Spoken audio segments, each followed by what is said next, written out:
Good morning. Welcome to District of Sechelt Committee of the Whole for Wednesday, November the 22nd. I'm calling the meeting to order 10 a.m. and just to see if there's any declaration of conflict with any councillors. The mayor's not present, Councillor Inkster's not present, and Councillor Rowe, but everyone else. We have we're working still on the same agenda from yesterday, so I'll turn it over to Director Roberts. Thank you very much. I'm just waiting for the slides and then we can begin.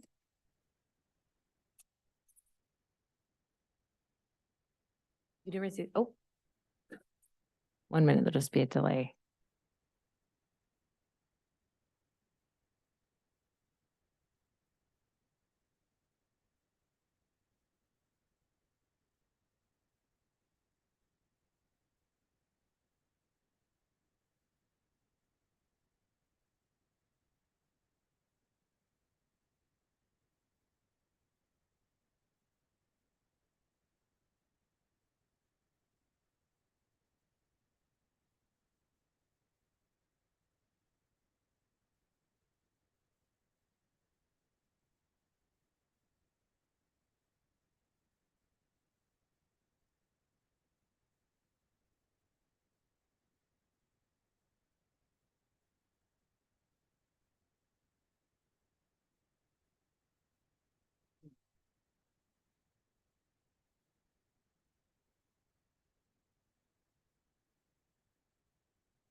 While we're waiting, I could just speak to the jobs that we're speaking about today. So I'm kicking off the presentation to discuss the human resource asks.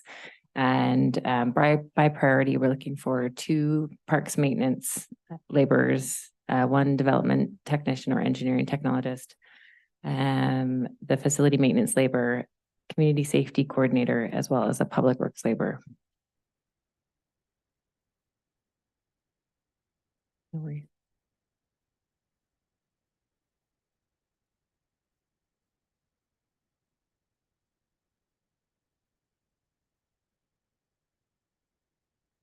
The presentation you saw yesterday.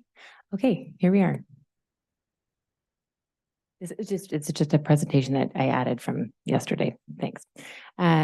So I just mentioned the 2024 asks. I thought it might be helpful to see what we've been looking at. So we have been putting out a 5-year staffing request from the senior management team based on what staffing has required.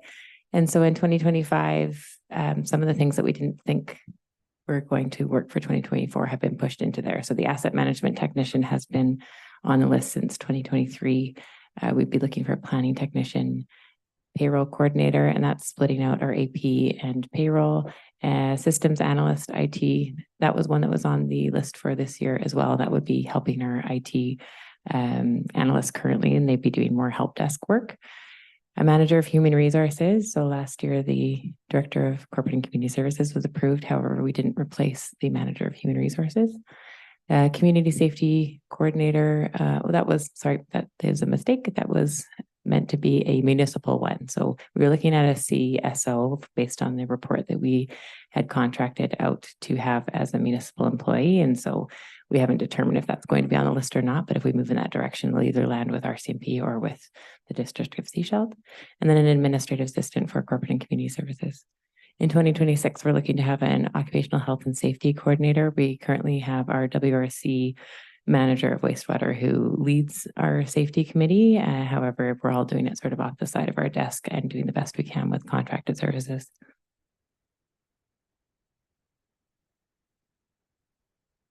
I just wanted to outline, I brought this up last year, I believe. So I arrived in 2019 and was given direction to start getting our staff complement back to where it needed to be for what we needed to deliver for the community. When I did a historical analysis of what had happened since 2013, these were the number of positions that we had created. So a big portion of that is that we had the WRC come online, and so we needed staff for that. Some people moved over from Public Works. I believe we only hired 3 people for wastewater.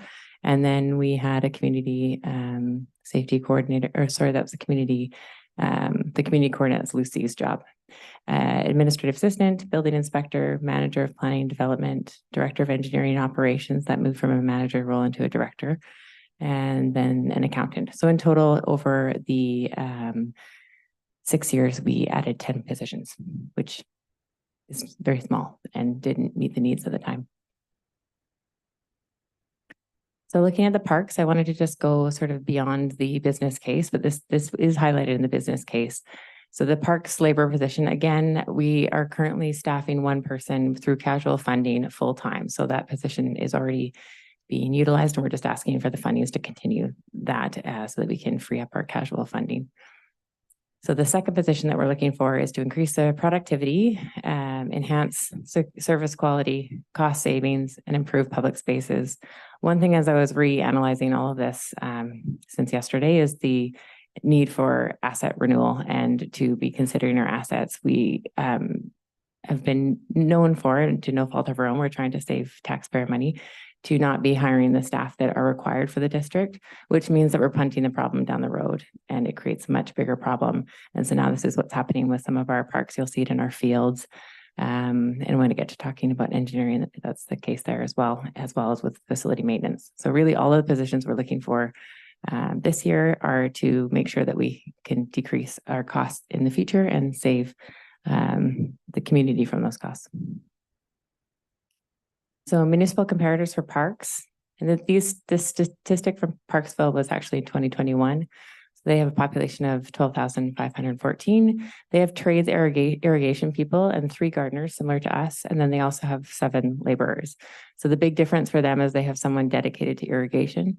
That's something our parks foreman does off the side of their desk, as well as our arborists, because they are passionate about it, but again, don't have the resources to dedicate time to irrigation. Nelson is a population of 10,664, and they have 7 gardeners. And I just thought that was notable. Okay, the development tech for engineering. So in addition to the current business case, I just wanted to mention some additional facts that we are relying on consultants for this work. And so if we were to have a dedicated staff, we wouldn't be paying that money for consultants.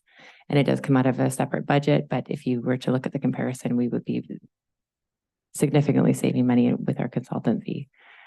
Other gaps are not being addressed. This includes infrastructure condition assessments. And it would increase our turnaround time for a development application, which in turn, when we approve a development application, we acquire an admin fee, which brings money into the district and would support the role. As well, an increase in property increases the property tax and the revenue to the district. And just a little history that I've got from one of our engineering managers. In previous years, we would defer engineering planning due to staff shortages, sort of like what I was talking about with parks. So we would make sure the job got done, but we wouldn't be following best practices, and it would cause issues in the future. And so our current managers are still uncovering rocks of things that we didn't do properly and are having to backtrack and redo them properly. So the professionalism at the district has certainly increased, but we're also finding mistakes that we need to fix, and really big things that we're having to overcome, leading to the district not supporting staff to follow best practices. And then again, just talking about asset renewal that leads to asset failure, which can make bigger problems. Municipal comparators for the engineering tech. So the city of Parksville, again, the same population. In 2021, the city had 5 engineering technologists. The district of Squamish has a population of 19,512, so less than, not quite double of what we have. And they have an entire team dedicated to development engineering. So 3 engineers and 2 technologists.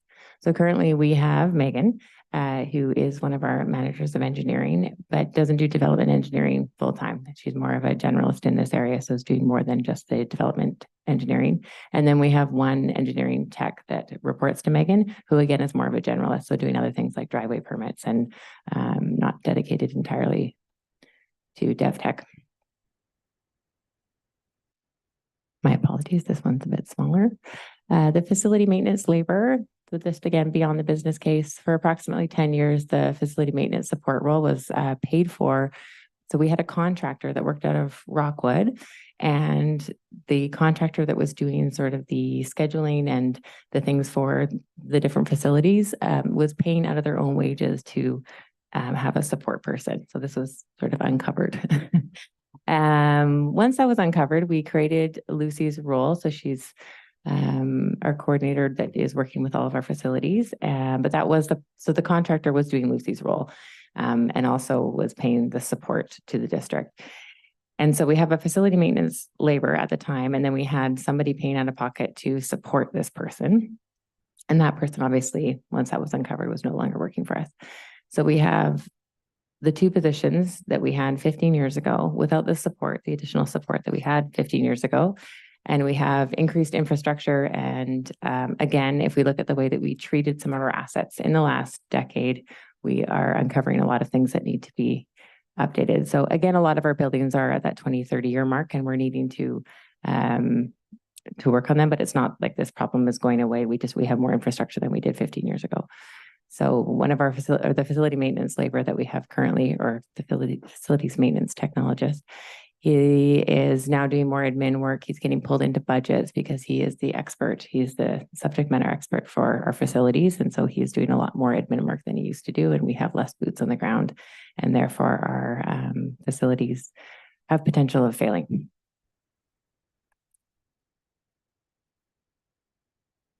So facility maintenance labor and public works labor, just a municipal comparator. You look at Parksville again, and I use Parksville in a lot of mine because they have the same sort of tourism grab. They are a similar population and size and a lot of the same services. Facilities, maintenance, they have a building and maintenance supervisor, and then they have one tradesperson that reports to that supervisor, and then two caretaker and custodians. And it would be amiss to say that they also have recreation, so that does include those custodians. However, just in general, having a building and maintenance supervisor really speaks to their care and concern for those buildings. In public works, they have 10 public works staff, including dedicated truck drivers. And the public works team in Parksville does not do collections like we have just decided to take on. Okay, the last position that we're asking for in 2024 is the community safety coordinator. This position, you'll notice in the business case, says that it provides a consistent conduit between the local RCMP detachment, the Sechelt business community, and community groups collaborating on meaningful strategies to address issues of homelessness, addictions, and mental health. It also talks about the speed watch and the things that we spoke about yesterday, but beyond that, they are now working with the community safety constable, does presentations to the community group. So that education piece that we were talking about that has come out of the community safety task force. And they're doing presentations to community groups as well. They are interacting with our youth and dropping into those community programs. Just a few comparators that I could grab. So the city of Nelson has moved to that same model of having two community safety officers. Again, that's a decision for council on where that lands as far as a municipal or RCMP function. And then we have the city of Port Coquitlam, city of Maple Ridge, and city of Vernon. When I just did a quick search to see who else was doing the community safety coordinators, these other municipalities have moved in that direction.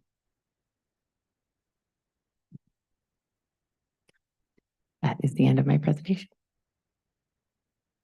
Thank you. Great, thank you. I wonder if any comment from council, Councillor Bell? Thank you. Through the chair, through to Director Roberts, the works labor, you mentioned, let's see, what was it called? Where they're taking on collections, you mentioned that. Can you tell me a little bit what was that about? And how did it happen before and now we're taking it on and there's a reason why we're taking it on? Yep, thank you, through the chair. Typically it lands with wastewater. That is a typical function. And so we are having a more difficult time finding wastewater treatment operators. And so as Megan mentioned yesterday, there is a shortage in that area. But even if we were gifted another position today, they're really difficult to procure. And so alleviating that group from as much of the collections work and giving it to Public Works allows for them to focus on wastewater because they are short-staffed. Okay, that's Yeah. great. I will say we have 2 Public Works casual workers that are also floating right now because we have such a shortage. So we have one of our Public Works casual employees is working in parks as well as supporting our facility maintenance. So we don't have a person to support our facility maintenance technician. However, we have been trying to support them the best that we can by using a floating casual. Okay, super. And just one more question about the community safety coordinator. So that position now, I need to just understand a little bit about that in terms of how long has it been in place? Has it been with RCMP only, or has it been a shared position? Because as we look forward, that's an area that I sort of want to flag because it certainly is an area that our community is telling us that they're very concerned about. So I want to just know a little bit more about that in terms of what that might look like in the future. Thank you. Thank you through the chair. Thank you, Councillor Bell. If the decision were up to me, I would be, again, and I know it's not, would be approving a 1-year temporary. So right now it does live with our CMP. That was something they requested. We got grant funding for it and it is supported by them. And I believe that with the change in their position, it is well supported. However, I'm not sure how this council is going to move with the Community Safety Task Force and whether we'll look at having a larger complement of CSOs and if that's something we would like to have under the district municipal envelope instead of RCMP. And so a 1-year temporary would give you guys that opportunity to look at it all again and then come back to it. Great. Okay. Thank you. Councillor McLaughlin. Yes, thank you through the chair. I was just wondering for context, if you could tell us, through the chair, how many staff we actually have at the district so that we can put this into perspective in terms of numbers. Thank you. Thank you through the chair. I believe we're at 86 currently.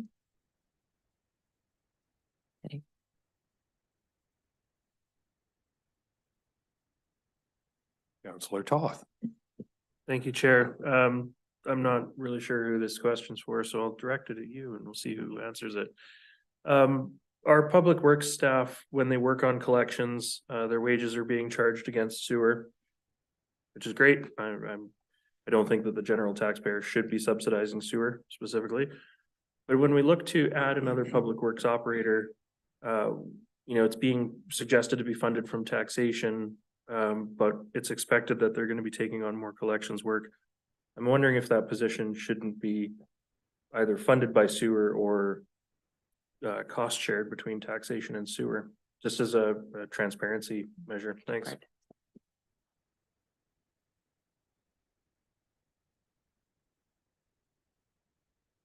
Thank you. I'll let Director Douglas support me in this, but we were just talking about how it could be subsidized. We could part it out. And so there could be a 0.6 and a 0.4. So there's not a full-time role for somebody in collections, but when we have a line that needs work, we need to get on it right away. In the past, we even contracted out that work because, you have a active leak, you got to get on it right away.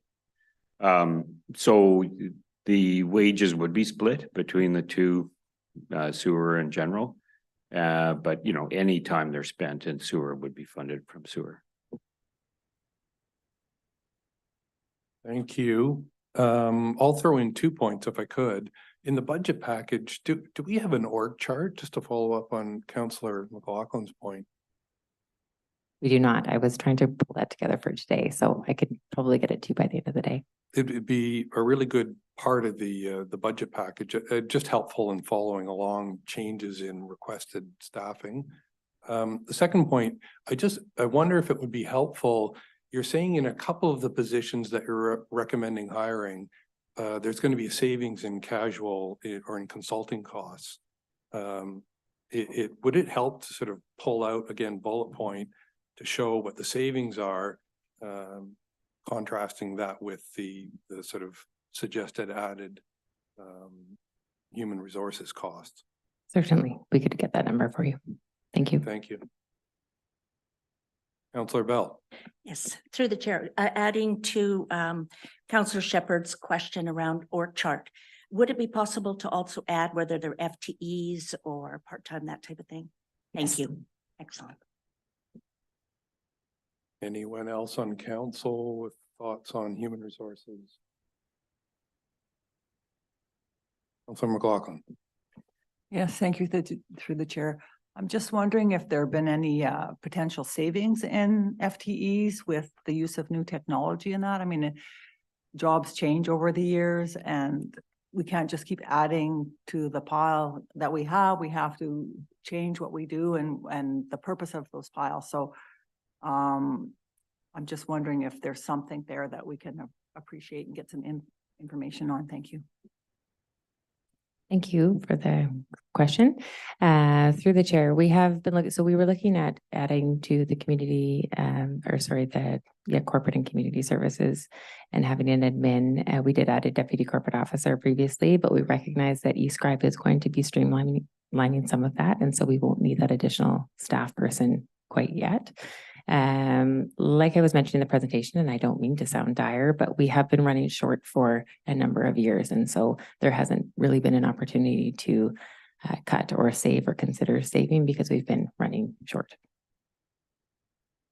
If I could just add to that, these efficiencies through software have actually allowed us to not ask for more people until we kind of need them. So there are efficiencies. You may not see them because we're asking for people, but we've been able to at least keep up to a certain level with the technologies. Thank you. Do you have anything?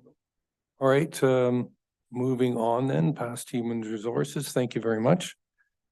Thank you.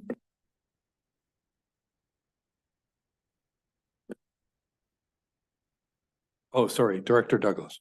Thank you. So yesterday we were asked for a couple bits of information. One bit was what would 1% look like on an average home? And so an average home in the district of Sechelt, as per current reporting, which I've put two different packages on your tables. Average home right now in Sechelt is $1,044,000. And a 1% tax increase would be $20 to that average home. Okay. Business would be almost 3 times that. So 1% would be about $60 to $65 on a business. Additionally, I did put a couple packages on your desks. It's just the mayor was suggesting he'd like to see where we sit within all municipalities with regards to taxes. And so this report is readily available. I have spares that I can give. So this is a report that's readily available from the BC government website. The first one with the yellow on the far right, that one I've organized the data in total taxes. And then the second package I've given you with the yellow stripe more in the middle. I've organized that data as per municipal tax. So you're getting two kind of different looks at the same data. With the one, the gross taxes, all taxes in, we're probably in the top 25%. And when you're looking at municipal tax alone, we're probably about 40% down that list.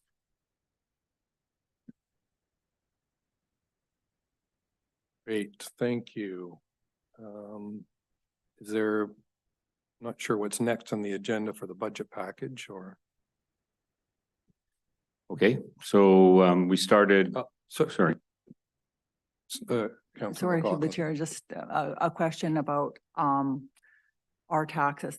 Do these numbers include parcel taxes like for sewers? Some people aren't septic, so they don't pay for sewage.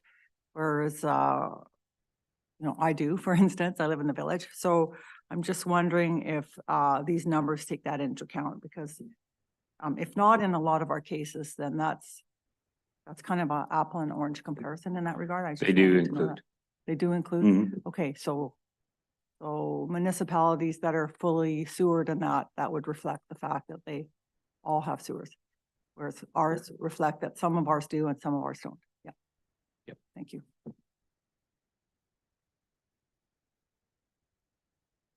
The other apple and orange about this is not all municipalities provide the same level of services that we provide, or we don't provide the same level of service that they do. So there's always factors that we have to consider when we look at this, but when you're reading just for affordability and all that kind of stuff, it's good data for that. Thank you, Mayor Henderson. Thank you, and apologies for being late. The miracles of YouTube, I was able to listen to our Director of Community Corporate Affairs, et cetera, on YouTube while I was driving, on hands-free, of course. And I just want to thank, I guess, Director Douglas and his team for this. It's far too much to digest on the fly, but really interesting already. I can see a few things that I'd like to delve into a bit deeper. So look forward to doing that. Thank you. Oh, and happy birthday, Councillor Shepherd. No, only you. Please, Director Douglas. Continue. Moving right along. Okay. So we've started back with additional operating requests this morning. So with the presentation from Director Roberts. And so I don't know if there's any more discussion you'd like to have around that. I don't think so, unless council want to raise more points. There was a motion yesterday, and I think we are still considering part of those. So let's just continue on, I think, in the process. Okay. Okay, another little bit of information that I was at, whoops. Pardon me, Corporate Officer. Thank you. I believe Manager Lee has some information that was requested yesterday. If council would like to hear that at this point before we move on. Yes, please, Manager Lee, if there's more information.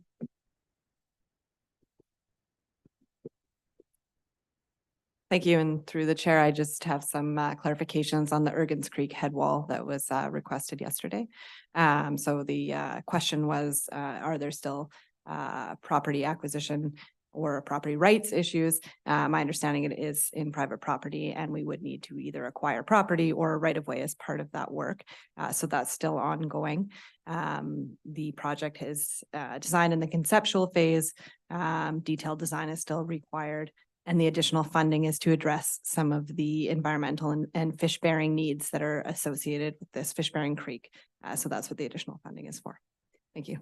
This is the project on Seashell Inlet Road. That's correct. Yes, Seashell Inlet Road, Ergens Creek head wall. So it had become destabilized partly through erosion from the atmospheric river event. So it requires some remediation work.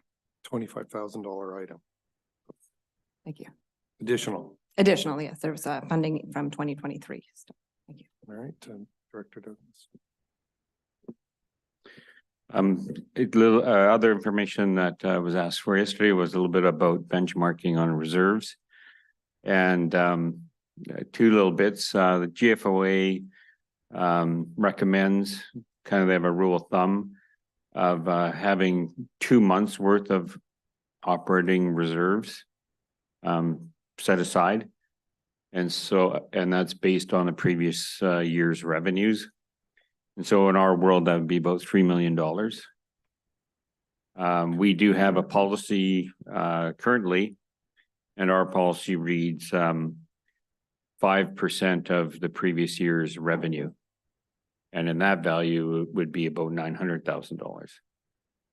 So currently in our surpluses, we're very close to $1.5 million. So we're kind of between the two numbers, right? The other factor that they talk about is what risks that a district or a city might have or municipality may have. I think our risk factors wouldn't be as great as some others, right? And the other reason why you would look at carrying a larger reserve is if, say, you had revenues that were reliant, like say from a casino, and those revenues are a little volatile to the economy and what's going on. So if you were reliant on those types of revenues, you may want to have a higher reserve just because, that revenue stream can be up and down, which we don't have. So, our revenues are basically fees, charges, and taxation. So the risk level there is low from that perspective. And costs that they talk about here is like natural disasters. In our case, we would be looking at potential flooding or atmospheric rivers and things around that. Wildfire would be another one.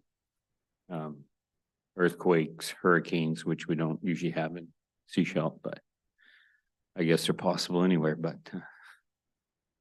so those are the kind of factors they look at for risks as to where you'd want to end your, operating reserve number. Okay. Any questions on that? No, I don't see any questions. Thank you. Okay.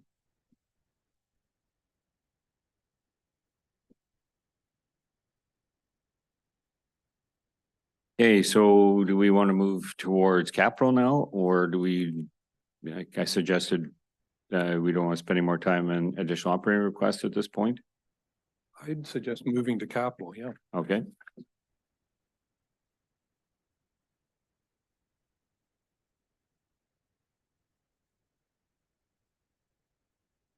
Just give me a minute, Terry.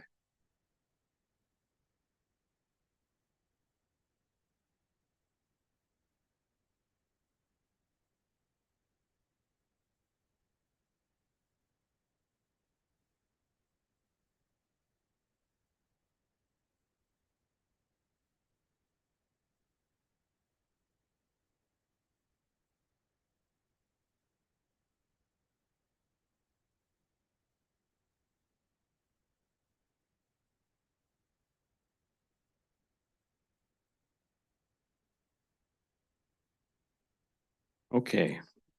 137. Thank you.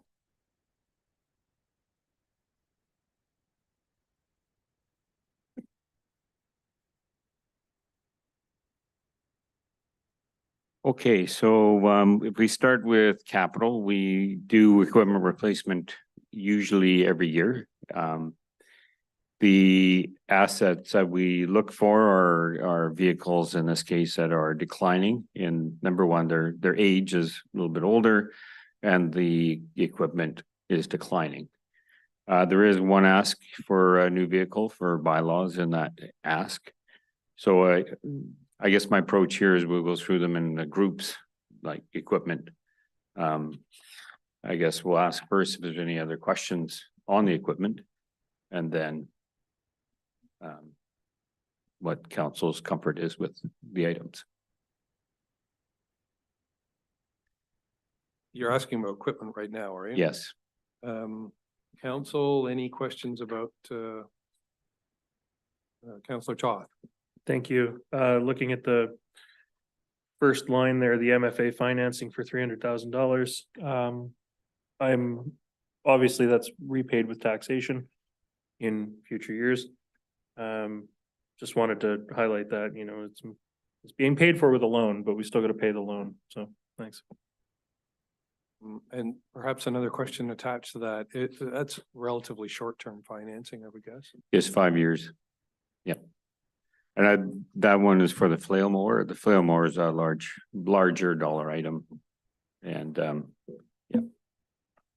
Sorry, help me out with what a flail mower is. Well, it's if you see a tractor driving around down the side of the road with a cutter on as an arm, right? That's what they call a flail mower. Yeah. Ours is starting to cost us significant maintenance. It's a little bit older. And so it's time. And perhaps just another question, do we, when it comes to the point of acquiring new equipment, do we, you at that point, take a look at contracting out versus acquiring? If it's a service we've been doing over the years and works well, you know, not often, right? We contract out some services like street sweeping and things like that. Flail mowing, our public works foreman, you know, he says it's out in the road from April or May till, you know, September. So it's used quite a bit. It's not just for problem areas or things like that. It's used like a lot. Councilor McLaughlin. Yes, thank you through the chair. I'm into counting things today, so I'm wondering if you could tell us how many vehicles are in our inventory. And I wouldn't mind knowing, some of them might be parks related. If we share those vehicles in terms of use with the school district, the RD, or anyone else. Thank you.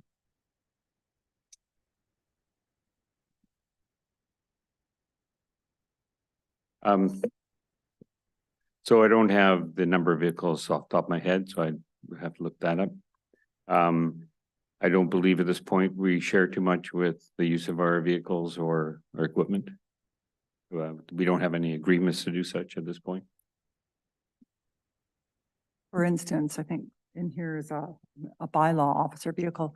Is it required that a municipality provide a vehicle for a position like that, or can they use their own car? Thank you. So it's not common a bylaw officer would use their own car. We have one vehicle for bylaws right now, and we have 3 bylaw officers. On any given day, there's 2 bylaw officers here. They're spending more time out and about than they have in the past. And, you know, even if they did use their own vehicle, we would be paying them mileage. So. Any other questions on vehicles? Mayor Henderson? Yeah. Yeah. Why don't we keep moving on to the next subject?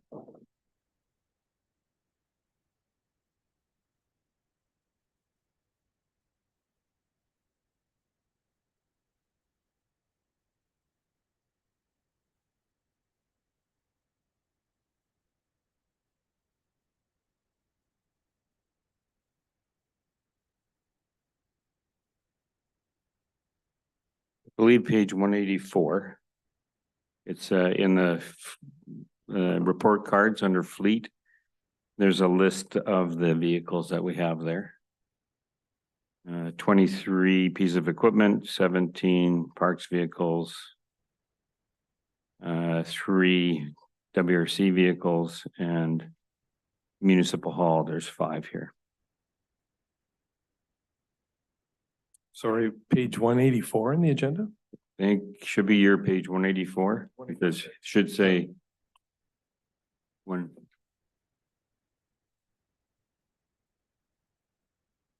So it should be report card and it says fleet on top. Is that 184? I apologize.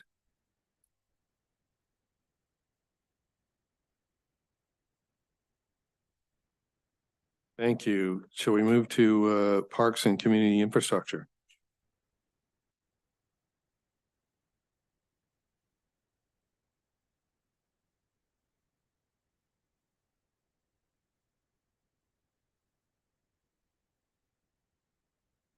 Okay, so all these, as we've been describing, have business cases behind them.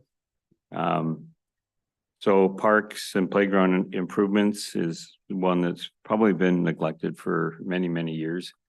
You know, whether it's due to end of life or, you know, tough to maintain what we have, you know, we're looking to kind of do one park a year generally. Additionally to that, we are looking at upgrading the Friendship Park washrooms. We're getting a lot of damage there. And you know, we're just trying to upgrade the facility to have pieces in it that it's harder to damage them. And so that's a big chunk of what's there. And then we've talked for a couple of years about Kinnickinnic Well to have water for the fields up at Kinnickinnic, because once we hit a certain stage, we have to stop watering the field. Director Toth. Counselor Toth, sorry. Directors tomorrow, thank you. The Kinnickinnic well, I'm just curious to know if staff have looked at the costs of us drilling a well on our own property versus what it might cost for us to hook up to the wells over at the golf course. Since they're just across the road and technically it's our lease and our road, so yeah. Can I direct that to Manager of Engineering? Thank you for that question, and through the chair, specific options haven't been costed out without any funding to investigate on the ground. We're looking at a funding envelope to look at this. It's without drilling a well or doing a preliminary design. We don't have any specific cost estimates. I know that the golf course, I think they use all the water they have essentially out of those two wells. So I'm not sure that they have excess. But that is something that certainly could be questioned through the process of designing this piece of infrastructure. Thank you.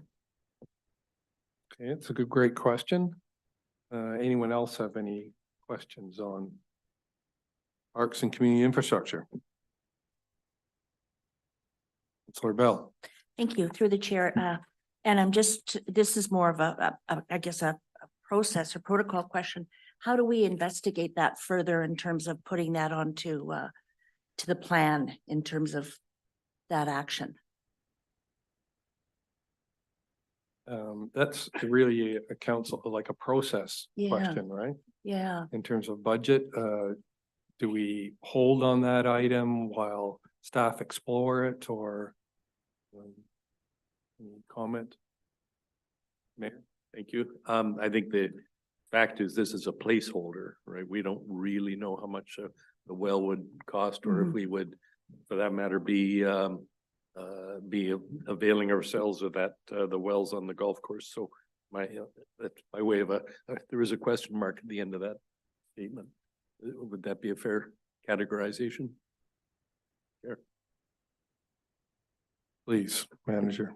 Yes, Please. thank you. Yeah, exactly. So this is a funding envelope. It's difficult to say without some preliminary investigation on the viability of a well and the productivity of that well, exactly how much that's going to cost, you know, in terms of the depth of the well, the type of pump and everything else. We do need some preliminary investigation and we need funding to do that. So this is a funding envelope. We know a little bit of information based on other well records in that aquifer. So we have some idea of how deep the well is going to need to be and that information. So we've based this estimate on the best information available, but certainly it would become more refined as we gather more information through the preliminary process. Thank you. yeah. That So help? yes, thank you. So just to clarify, so this 100,000 that's in here is really to do the investigation and further work around possible options then at this point. Yes, exactly. And part of that may be drilling. Sometimes you drill the well first and then do the testing, and that same well is the one that you use. So it's kind of a chicken and an egg. You still need the well to know the information, but then you have it to actually use once you get the permitting approved to do that Okay. and design the pumping infrastructure and storage facility around that. Okay, Yeah. thank you. Thank you. Thanks. Councillor McLaughlin. Yes, thank you through the chair. I noticed the funding source for the well is the Growing Community Fund. I mean, that's not a fund that's going to, we have the money, it's in an account. It's not something we have to spend right away. So I don't think there's any pressure in terms of funding to do some of these projects.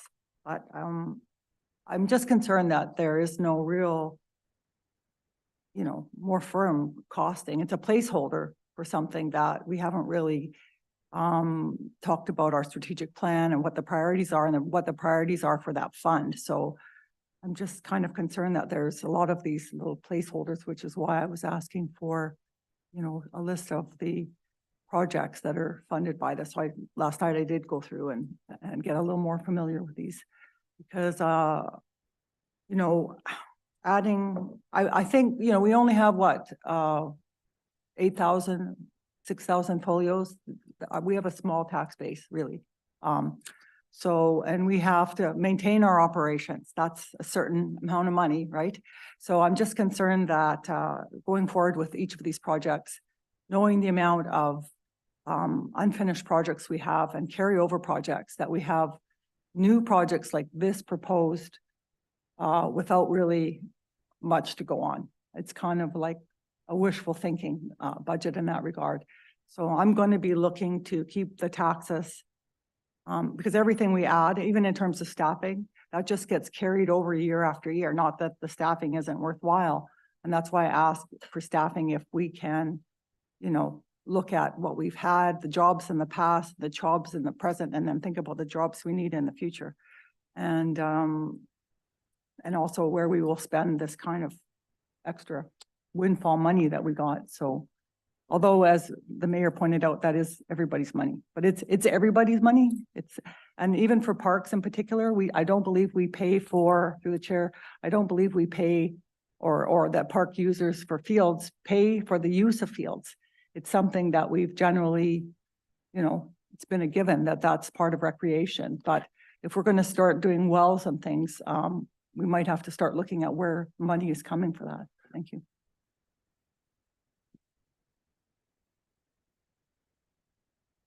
Sorry, are there any other comments on that Parks and Community Infrastructure? I'd just like to make maybe a quick comment. A lot of the capital that's in here is about service levels.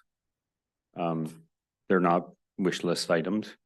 We have not been able to water that field at Kinnickinnic in the summertime for now 2 years, I think, maybe 3.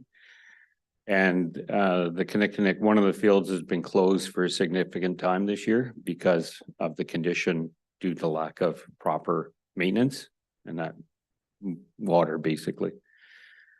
So, you know, we think that it's important to keep our fields in adequate shape because I think that's what's expected from the municipality. And so the $100,000 for water is just secures us a source that we could use in the summertime. Great comment, Councillor Toth. Thank you. And even if we weren't unable to water our fields in the summertime, I think we're coming to learn that throwing drinking water on grass is a terrible use of the water.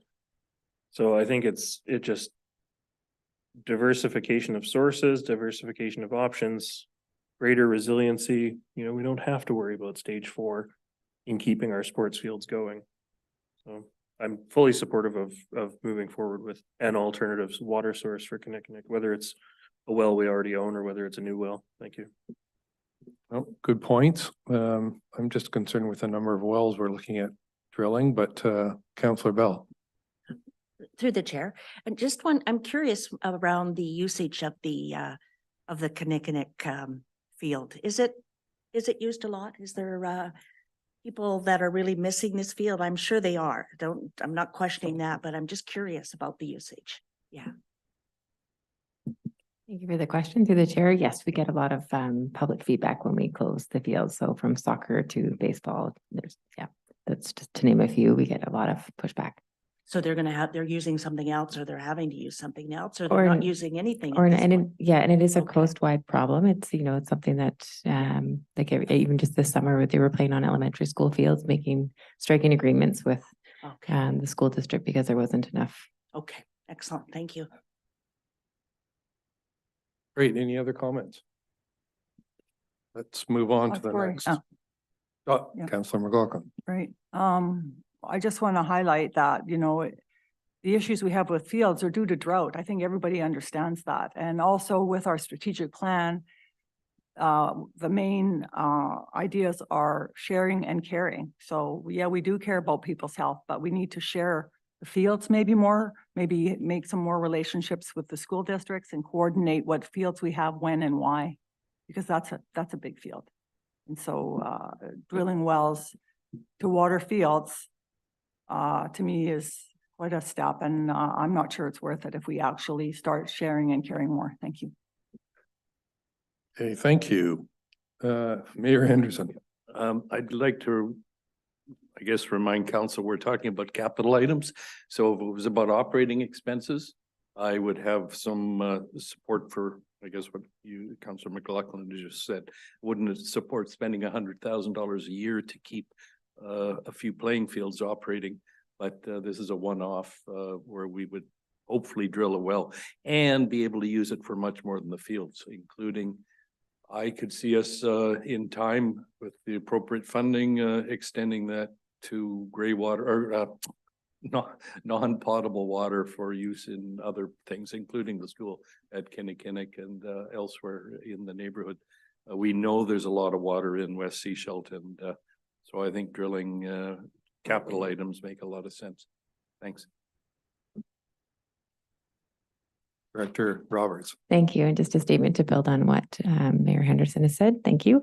It is about diversification. And so it isn't like you've mentioned, it's not just for the fields. We currently have our parks workers going to the WRC to get water to water the very few landscapes that we require water still. So we are working on xeriscaping and doing different things to minimize our water, but even still we do require water. So it would be wonderful to have another source, because often our parks workers are going to collect water for their tanks and there's no water to collect. And so this would diversify the options for our parks workers. Thank you. Another great point. Have we exhausted this one?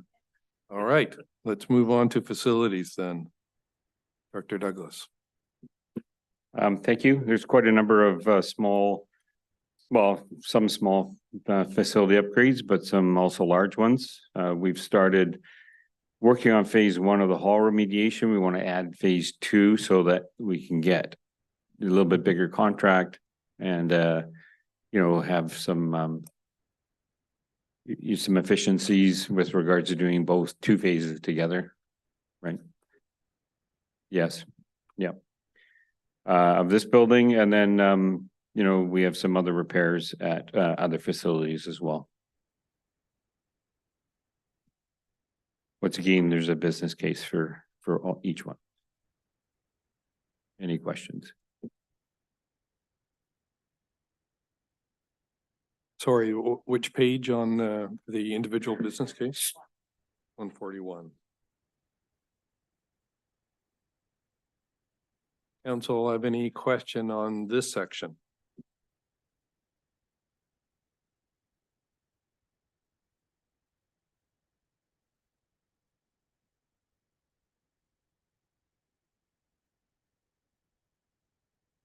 Councillor Bell. Through the chair, on page 141, what am I looking at in that picture? Picture of a truck. Oh, no. No, I'm looking at 141 or 145. 145. Sorry, I was looking at the 2 different pages. Yes, that blue unit there. What is that? Curious. Yeah, 145 of 200 of 200.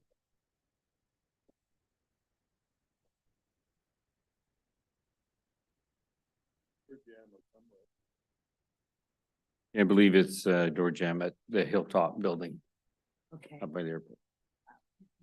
I was a guessing person. Okay. It looks pretty bad. Thank you. Any other questions on facilities? Councilor McLaughlin. Thank you. So yeah, I'm just looking at the amount through the chair of 120, but the Hilltop says 50,000 will be allocated to that building, which I already expressed questions about yesterday. But what is their other 70,000? for? The other 70,000 Well, if it's where? 120 and 50,000 is for Hilltop, what's the other remaining amount? 70,000.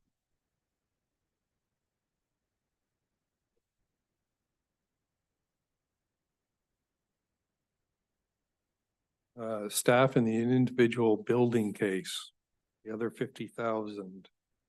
Sorry, that's your question? Yeah, or 70,000. There's 120,000 budgeted and there's 50,000 explained. This is on page 145.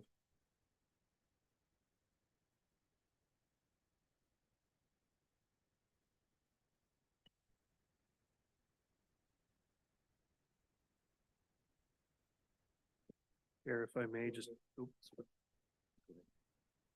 Sorry, go ahead. I was just gonna cut in to say that that middle paragraph in the project description talks about works including plumbing, electrical fixtures, some rot repairs, some roof leaks, failed windows. Like, I personally don't need a list of every window that we're gonna replace this year, but it would love some more context if that's incorrect. Yeah, just a sense of what the difference is would help. Yeah, Thanks. it's to maintain our other facilities. So The other fa- generally, so major maintenance at other facilities, it could include, you know, the Seaside Center, Mission House, this, you know, this building, something that might crop up other than the two walls. Just other maintenance. Okay, other maintenance? Yeah. So we don't have any budget where we can do little things like that. I mean, I would think that places do have some little budget somewhere. Thank you. So anyway, I was going to suggest, as part of climate change, if you're going to look at those areas that tend to rust, that are main doors, it would be timely if you're doing anything like this to think about flood protection, that actually you can put some special brackets for putting in flood protection at the doors if need be. So I look at that and I think water, and I think we can maybe in some places expect more water.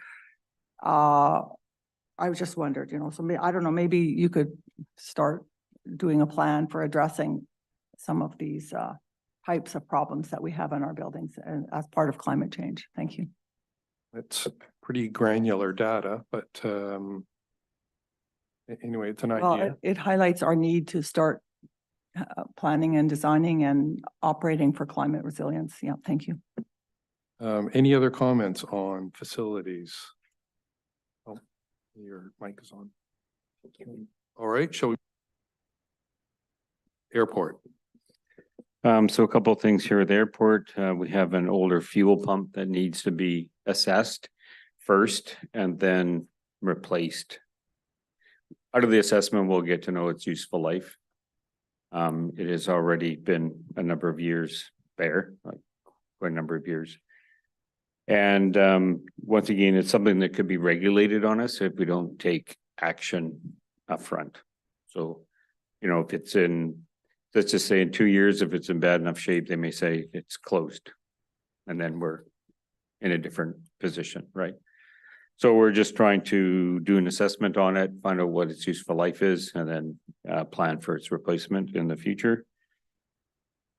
And then the second item is the landslide area at the top. We haven't reinstated the culvert that we had there originally. And so we need to do that, as well as I think there's a little bit of remedial work in the area. And just a question on the airport generally, anything that the airport committee comes up with, it will probably be the 2025 budget or beyond, I take it.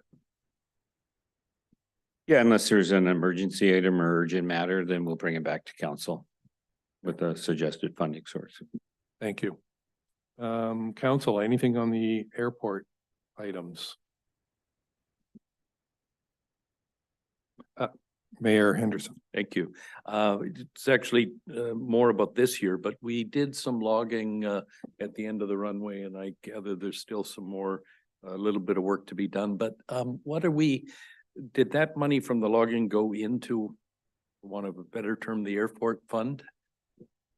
Yes, it's going into the airport reserve, Great. of which we're spending some on the master plan. Right, so that's where I was going. So then Yeah. that money contributes, including to the, if we need to do culvert replacements, we might well fund it out of, might make a decision in the future to If fund it. council wanted to spend it on that, Yeah. but I think the idea behind the logging was to put some money into reserve for some form of development of the airport area more so than repair like this. Yeah, no, I quite agree with you, but it just to highlight that there is some money to support the growth of the airport and the maintenance. Thank you. Councilor McLaughlin. Yes, thank you to the chair. I am a bit concerned about the 2025 ask of $200,000. I don't know if we really do have enough money in reserves to start this. Oh, That's- to stop you for a second, Yeah. 2025? Yeah, well, that, if you look at the page where Oh. the project is outlined, first year 25,000, surprise, next year 200,000. I mean, I think the airport items, and I believe it's kind of a requirement, should basically, you know, be paid for by the operation of the airport, whoever's there and however we've got to organize to support itself. And I think the airport reserve now only sits at about $172,000, so, you know, pretty tight. But I also wonder, you know, is that really how we should be spending our reserve? Really, we should maybe be thinking about not so much fuel pumps for gas, but using electric planes. And so again, in terms of climate change. Oh, well, this is for gas planes, right? Yeah.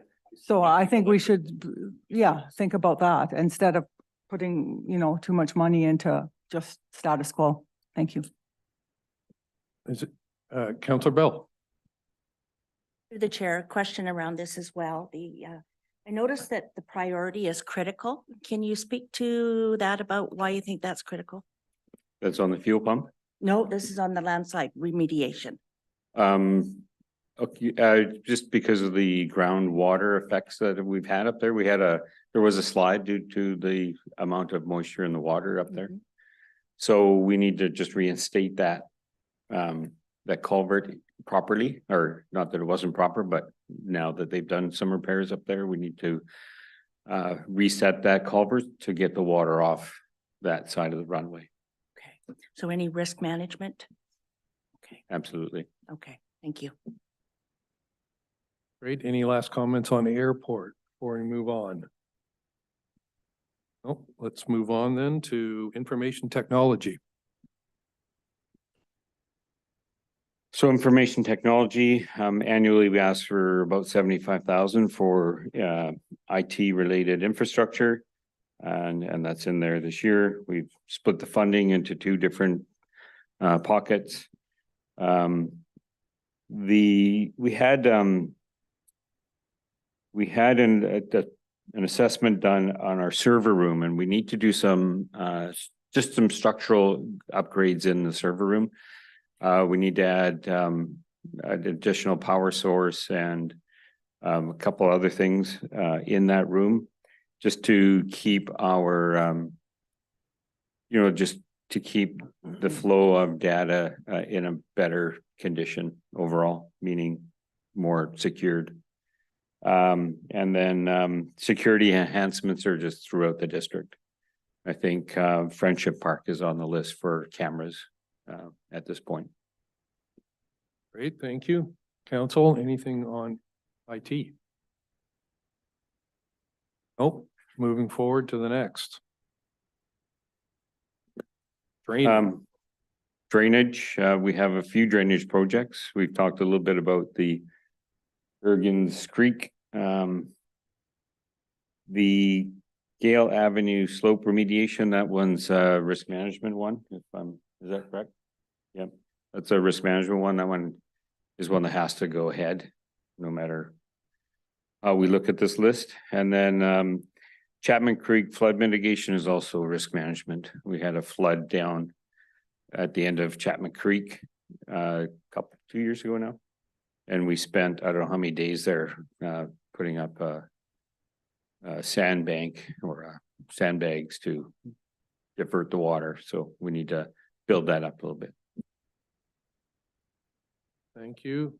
Council? Mayor Henderson? Thank you.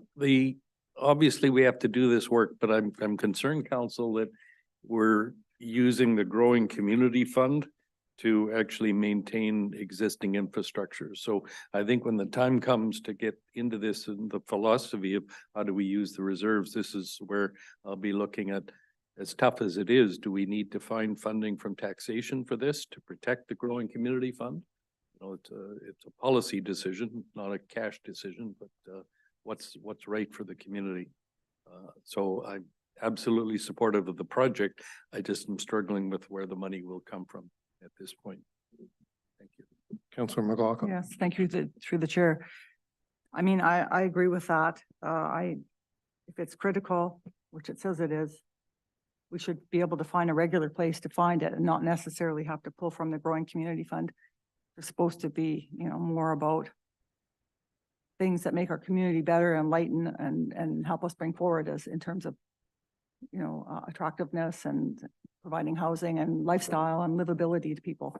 So I'm just wondering if you could recommend another source for this funding, please. Thank you.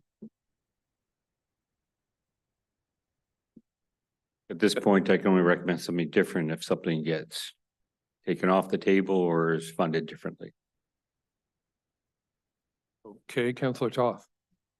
Thank you. I'm actually going to come at this from a different perspective, looking at the Chapman Creek flood mitigation in that, is this something that we actually even need to do? As we look at climate change, sea level rise, atmospheric rivers, is this an area that rather than trying to dike and flood control and protect, is this something that we should work to acknowledge that it's going to flood every couple of years and make sure that we don't have any other infrastructure in there that can be damaged, et cetera. So I don't know exactly where this is in context. It looks like there's a building in the back, but I don't know. Yeah, it's a good point, given the scale of it, but please. So it's on the ocean side below the bridge. On the, if you're looking out to the ocean, it's on the left side. So there was, that area has homes in it down off to the left. Right? At the bottom of the bridge. And so that was, pardon me?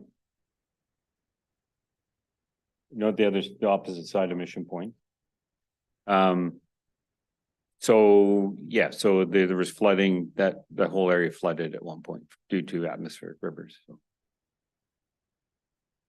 And will likely flood again with similar type events. Okay. Yes, through the chair, if I could ask a question, is it in a floodplain?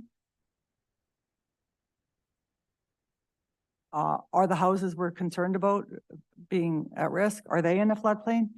Because I think moving forward with climate change, people that are in or that close to a floodplain are just going to have problems anyway.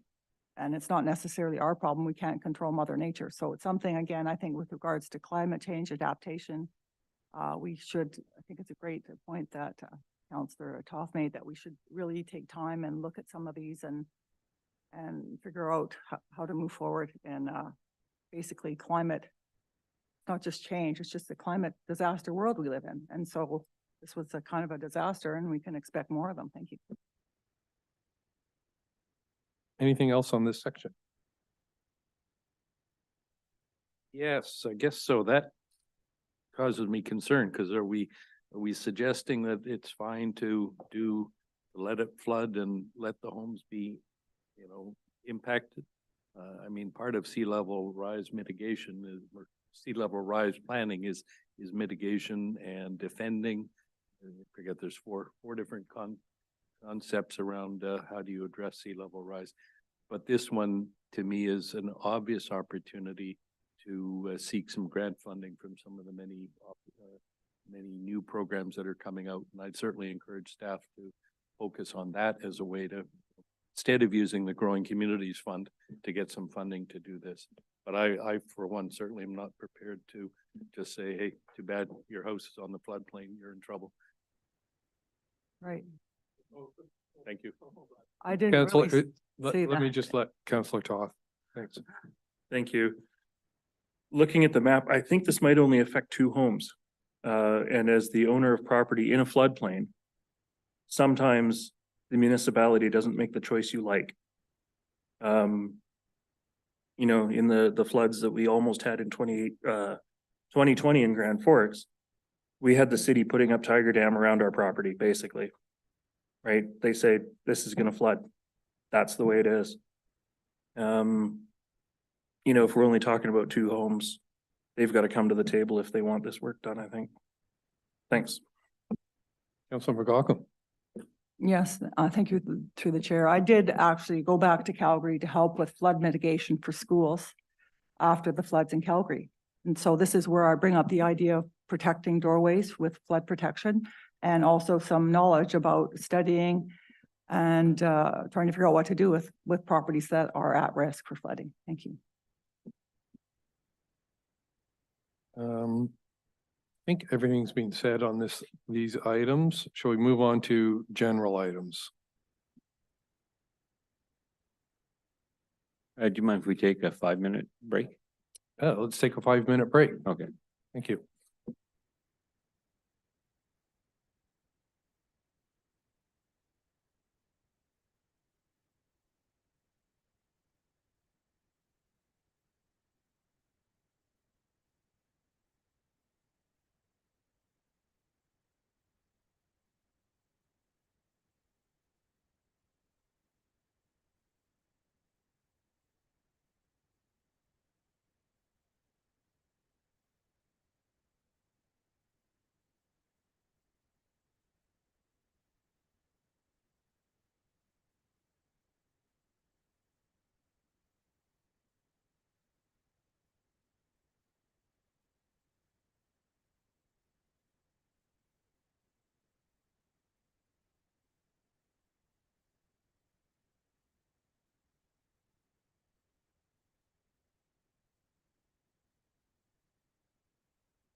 Welcome back after that short recess.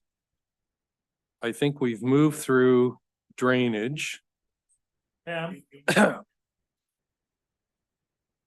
think we moved through drainage unless there are any other questions, and we're on to general capital items. Page.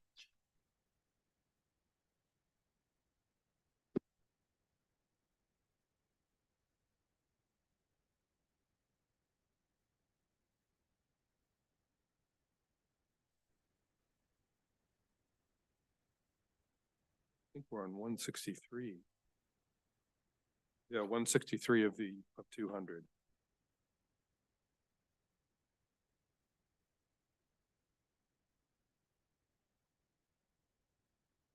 Director Douglas. Okay, so we're on to general. So some funds put aside for capital engagement, planning, design. It just gets us going on projects that are coming up in the future years. It also gets projects ready for any grant opportunities that may show up. Or, you know, often they don't want you to apply for a grant if you haven't done some work on the project, like, you know, preparing it, you know, getting design, you know, going to a certain level. So there was some funding for that. Then we have a couple of accelerator fund projects that will only happen if we get the grant. Okay, and council, do you have any questions on those general items? Mayor Henderson. Thank you. Just to clarify, is 200,000, is it out of pocket costs? Or does this include staff costs? Out of pocket costs. So consulting fees and things like that. So the actual cost to the district are considerably higher to do this work, which is fine. But staff time, yes. Yes, yeah. But we generally don't quantify staff time and include it in estimates of budget, correct? That's correct. Yeah. Anyone else in council, general items? But maybe we should. We get into some of these bigger projects, the staff is a key component in utilization and staff requirements. Like, I'd like to identify where our staff time is going, because I think it's part of how we justify what we need in the way of head count. Thank you. Okay, Yes. Councilor McLaughlin. Thank you, through the chair. I mean, I agree. I think staff time is kind of a given with just our general budget and operations as well. I mean, maybe it's a matter of changing priorities if these projects become a big priority. Rather than saying, you know, we're going to take capital reserve. I don't really understand or I don't agree with the logic of that. Thank you. I don't know how to summarize that question, but Director Douglas? So any project that becomes a project can be capitalized. We don't usually capitalize staff time. That's why it's usually not included. But any consulting fees that go towards an active project can be capitalized down the road. Right? So that's why it's funded from a capital reserve, because it's going to be a capital project. Right? Councilor McLaughlin? Clarification through the Sure. chair then. So you're saying these will be consultants? That will be doing Typically, this? consultants, engineers, people who designs, do the designing, do the, you know, the pre-work to get it ready to be a project, yes. Any other comments on general items? No? Moving on to roads.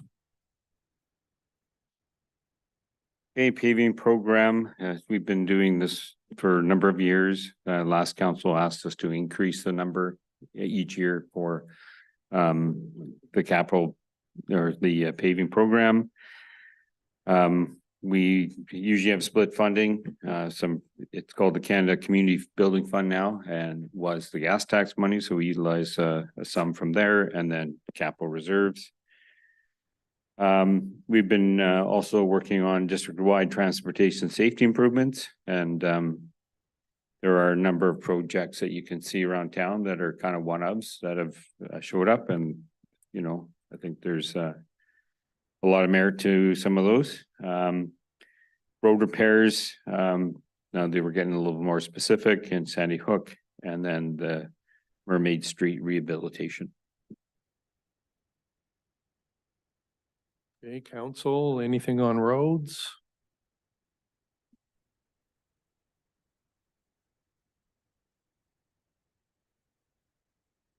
No, I'm seeing no question on roads. Moving on, Sorry, sidewalk. Sorry, Oh. Adam. I mean, I guess from roads, I would like to know which ones are critical. I don't see real critical things here. I mean, I look at the one in Sandy Hook, it looks kind of critical to me. Half the lane is falling down there, or the actual road path there. So, I mean, I would like to have these prioritized in terms of that. Because I don't want to just be paving things otherwise at this point. Thank you. I think there, Director Kern has mentioned before that there is a prioritized list of roads, but please. Yeah, are you talking about the paving program? Is that where your concern is with regards to just paving roads? I believe that's the concern. Yeah, well, there's a priority list. We are looking at roads that are becoming at the end of their useful lives. I don't know if you've driven, there's many streets I could kind of take you to that show that they need to have some work done on them. Becoming liability, more and more of a liability every day. And I'm sure there is actually a list. Staff have a list of those roads like priority. The original paving program was supposed to have $1 million a year going into it. That was, what, 10 years ago? You know, we've never achieved that. So our roads deteriorate faster than we can put pavement on them to refurbish them. Yes. Councilor McLaughlin. Yes, just to follow up with that through the chair, I would like to see that list. I would like to see it come to council. I would like to see the public know what that list is. Thank you. It's fair enough if that can be sent to Councilor McLaughlin. Councilor Bell. Here, I'm just noticing on page 166, there's mention of a PS or PCI, pavement condition index score. So that looks like something that shows, that could indicate what the priority is. That correct? I see like 46 out of 100 for Mason Road. Just wondering if that's something we use as to indicate priority. So yes, thank you for the question. Yeah, so the condition assessment is how we would drive the priority typically. We have a list of evaluations of roads, but then also annually, obviously just through observation, we know roads that are deteriorating faster. Something that's important to note, if you let the pavement deteriorate too far, you will lose the road entirely. And you'll have to reclaim the road and reconstruct the road structure once the water ingress destabilizes the gravels underneath. So it's really important to maintain those roads to a certain level so that you don't lose them entirely. So that renewal of the annual paving program is actually really essential into saving money in the long term and ensuring that we get full life out of our roads. Right. And there is so you're saying there is an evaluation process you use and Yes. within that, has a number of things, including this, as well as observation, probably feedback from the community. So Exactly, Okay. yeah. So we Yeah. get complaints from the community Yeah. through our own public works and engineering observations. When we get called out to certain roads, we know that some are deteriorating faster, for a variety of reasons. And then, of course, there is a list of condition assessments as well. So using those tools, that's what drives the priority of what gets paved. Okay, thank Yeah, you. Thank you. Thank you. Councilor McLaughlin. Yes, through the chair, I just wanted to highlight that quite a few of these projects are from the Growing Community Fund as well. So again, I think if they're critical items, they should be pulled out of a more regular budget. And this special reserve should be saved for special projects. Okay, thank you. Sorry, Mayor Henderson. I have a question on, I think I've heard the comment before in the last year's budget round that staff sense that a lot more money was being budgeted in previous years for roads. Is that true? And I'm just curious how you set the the budget amount? Should it be higher or? Thanks. Just clarify that we suggested there was more money put together for roads? Know that it was, if anything, being underfunded. Yeah, it continues to be underfunded because I think the report that came through a number of years ago suggested that the district put upwards of $1 million into road rehabilitation. I think this year is, hang on, let me look at the program, we're looking at 550,000 this year. And previous years has been as low as 350. Yeah. So the previous council indicated they'd like to see it increase by, I think it was 50,000 a year as we go forward. Thank you. Anything else on roads, Mayor Henderson?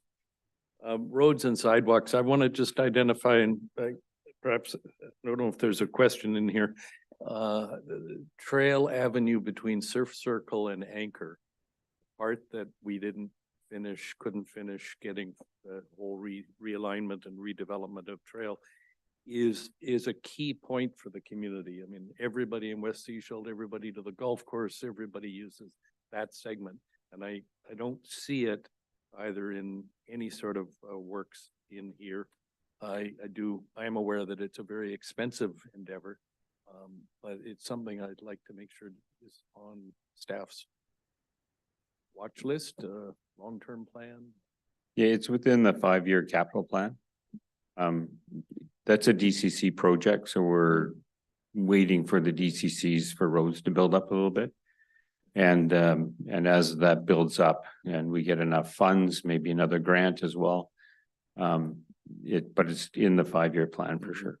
Because, I mean, do you have an order of magnitude for that expenditure? Off the top of my head, I don't remember, but it's probably upwards of $2.5–3 million.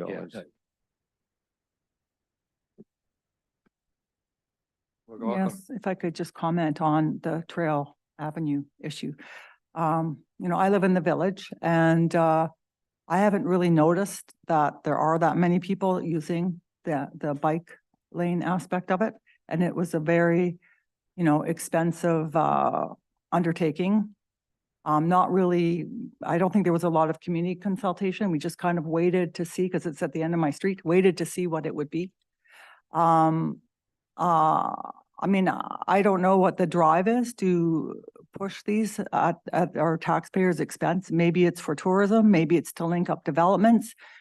I don't know, but I think we need to be more transparent about what the intentions are because, a few $1 million is a lot of money to our limited number of residents. And I have to see that the benefit does go to the residents, the current residents.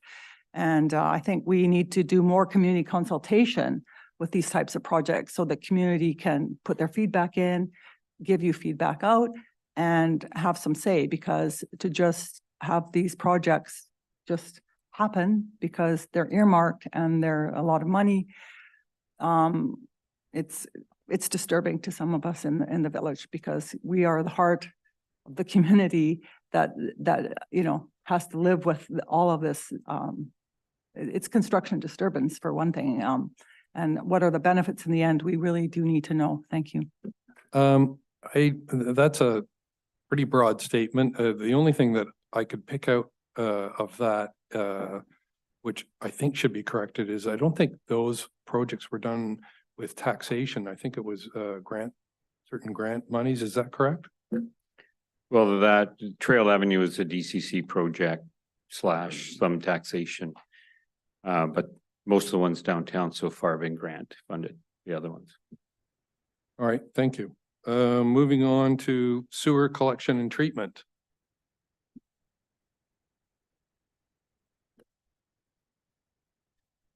So a number of projects here. There's a few of these projects have been on the books for a couple of years that we pushed out just because of lack of funding. And we have, tried to apply for grants for a couple of them as well. So we haven't necessarily been successful there yet, but some of these projects really need to be moved on. And And some of them are pretty critical. The Mackenzie Marina Lift Station is one of those. We've been, it's been kind of held off because we're trying to do the other lift station, but this one is in a condition needs to be done right after what's the name of that? Wakefield Lift Station, so. All right, it's next in line. Council, anything on any of the individual items? Mayor Henderson. Some of these, can you explain for all of us, council, these, when I see something that is needed every year, to me, that's more of an operating item than a capital item. Why have you chosen, what was I looking at? Inspecting the sanitary collection system. We do that presumably day in and day out. So what differentiates this from the recurring operations? Probably a couple of things, the dollar value, number one. And number two, that the work could lead to a capital project, so it could be capitalized as well. So by putting it in capital, it supports getting grant funding, is that? Potentially. Well, no, whether there are operational grants, but yeah, majority of the grants you get are capital grants for sure. But, any of these inspections or whatever can lead to a project, right? And so that's. No, I agree with that, Yeah. of course, but I think there's actually more of this is an operating component of operating the Water Resource Center as opposed to something that needs our annual review.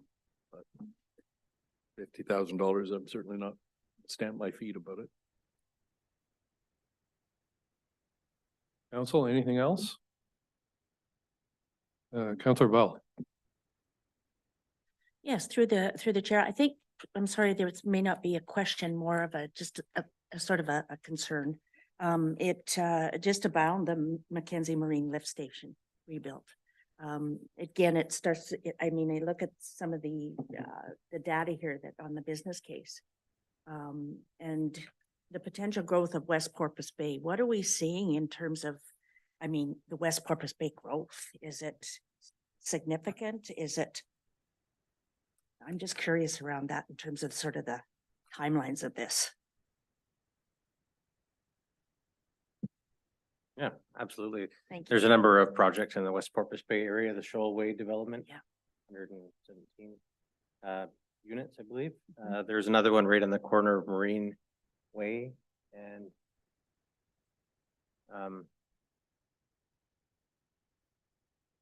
or the one that Reef, pardon me. Reef, Reef yeah, Road. right. I was drawing a blank there. I knew exactly where the property is, and you'll see that soon.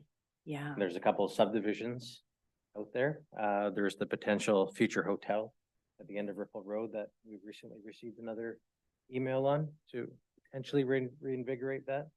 And then you get out further along North Gale towards the shores, and we're still seeing inquiries for smaller subdivisions and so forth. So it is an area. We have this special infill development area within the OCP and so forth. So it's not as high demand as the downtown village, but it's a secondary growth area. Yeah, Mhm. okay. So just Yeah. just flagging that in terms of, is that going to be Mhm. something is this going to have an impact on the need for this lift station and at what point? Do we need to start putting money away for that? I just want to flag that. I don't know what the answer is, but it concerns me as we look forward. If we is secondary growth and we start that and we have this in front of us, we need to have some money put aside. I don't want to see a great big bill coming at us because of a critical situation. So I just need to understand how serious this is, I guess, and the impact.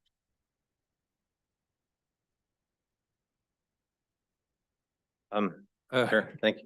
I think I'm hearing an argument for a higher capital reserve, but Yeah, I didn't ask a question. I know. yeah, I'm just it's a flagging statement. that. Mhm. I guess I'm flagging it from my perspective as identifying it as a secondary growth area. And looking at this, I just don't know when we're going to need to think about this. I don't want to think about it all at once. I want to have some sort of a plan. So, yeah. This is also a DCC project, so we Okay. have been putting DCCs away and it's a part of the funding Okay. source. Yeah. Great. Councillor Todd. Okay, super. That's good. I feel better. Thank you. Thank you. Seeing that the total cost on the project sheet here is said to be $1.8 million and identifying that, you know, there's access issues, terrain issues, and knowing what we're spending to rebuild Wakefield. I'm wondering if staff have a high confidence in this 1.8 number. And also, are we intending to go after any grant funding to help with this cost? Because I'm seeing 1.3 million of it basically coming from sewer capital reserve. Unless we take some money from the housing accelerator fund if we get it. Thanks. Yes, thank you for the question and through the chair. So the initial funding that we've asked for is to do the design work. Additional funding will be needed. We expect based on the costs for Wakefield Lift Station, this is a very similar situation. We expect similar costs plus inflation at whatever time you construct. So the money we're asking for now is for the design, the permitting work. We know there is an access issue. So that's something else that we need to grapple with some of this funding to design how this lift station is going to work. So, and then to speak again to when we're going to need this lift station is reaching end of life. Again, similar situation to the Wakefield Lift Station. So it will need to be replaced regardless of growth. But in the same way that the Wakefield Lift Station built in the growth for the lifespan of that lift station, this one will do the same. So we'll have the growth projections and our capacity demand for this lift station calculated out for the lifespan of that lift station. And it will be sized adequately to service that need. So, thank you. Great, excellent, thanks. Councillor McLaughlin. Yes, to follow up with that comment, does that lifespan of the system assume the build out of the current OCP? And this was one of the concerns I had for when we did the Wakefield, that I think when some of the funding requests came through, that we were kind of shocked at the capacity that was built into that new lift station. And my comment was, and it will be for this one, is that, you know, we should really limit. We don't necessarily have to put the burden of the entire build out of the OCP on one lift station. Maybe we should talk about what we want to service and how big that should be before we start going ahead business as usual, because that's a lot for the current taxpayers to bear. And we may have other uses for these things, our reserves. And because we do have a lot of infrastructure to rebuild, not just to build new. So to me, it's almost a form of sprawl, quite honestly. And I'm not assuming that a new OCP that we do, which we're required to do, will not take into climate mitigation and some kind of re-evaluation of population and development where it is. So I don't really support this right now. You say this is just for, this project just for design only. What about construction? I mean, it's one of the most extremely most expensive items that we have to deal with as a council.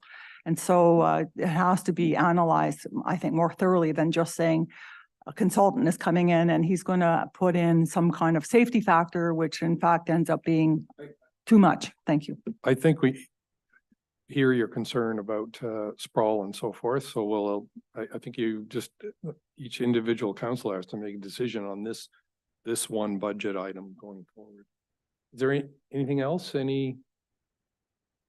Okay, shall we move on to sewer vehicles and equipment? The civils are left.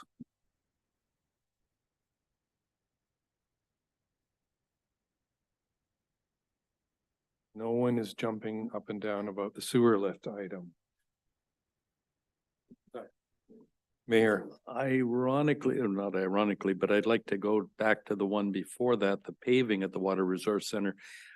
Question or just for staff to take away and make sure, by paving that gravel permeable apron around the back of the Water Resource Center, are we at risk of losing or impacting our lead status?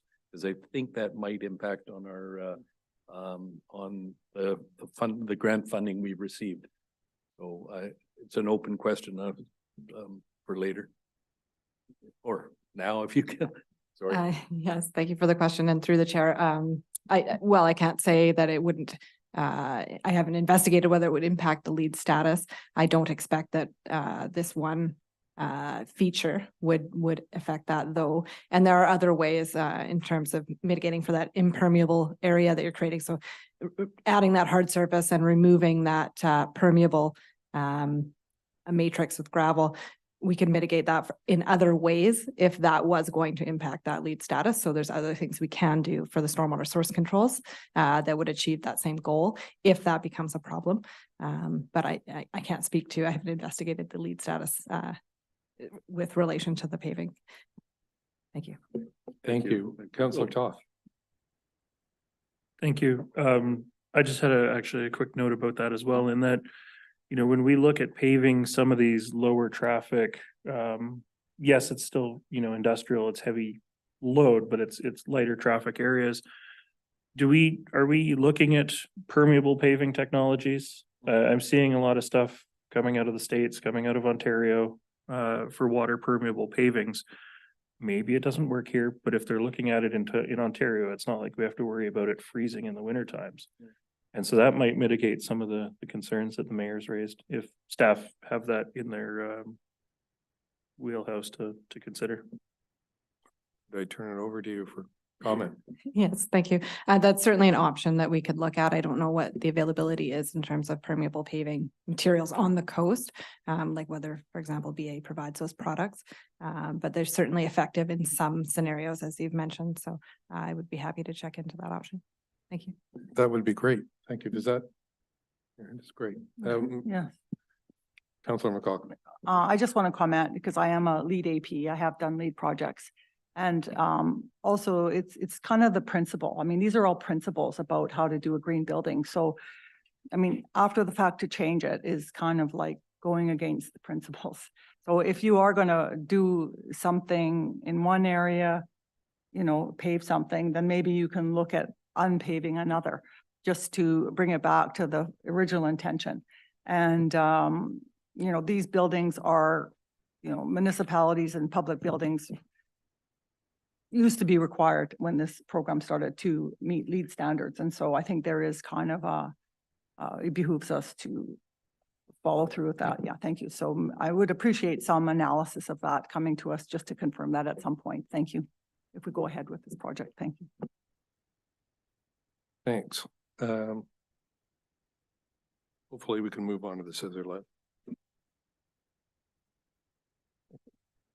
Any comment on that piece of equipment? Did this double as our elevator in the Seaside Center?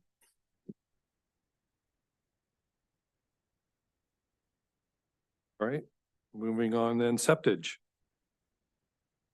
Small item. Councillor Toth. Thank you. I know we're supposed to be doing a future options analysis for the Dusty Road septage facility. We haven't seen anything come forward yet, so I'm just wondering what the status of that particular project is and how that's going to tie into the asset renewal budget. Okay, that's a good question. Yes, thank you for the question and through the chair. That study is partway through. I expect something will be coming to council shortly to present what's the findings so far. Separate from whatever we're going to do in the future, we're still going to need to operate Dusty Road for a number of years until we can construct a new facility if that's the route we go. So this annual maintenance budget essentially to replace what's working there now is still needed until we do have a new facility. So those things will be separate, but the plan is, of course, to have a different option in the future. Great, thank you. No? Anyone else on septage? All right. Then I think that's it for the list of capital items. Director Douglas, what? Okay, so I think we need to take a look at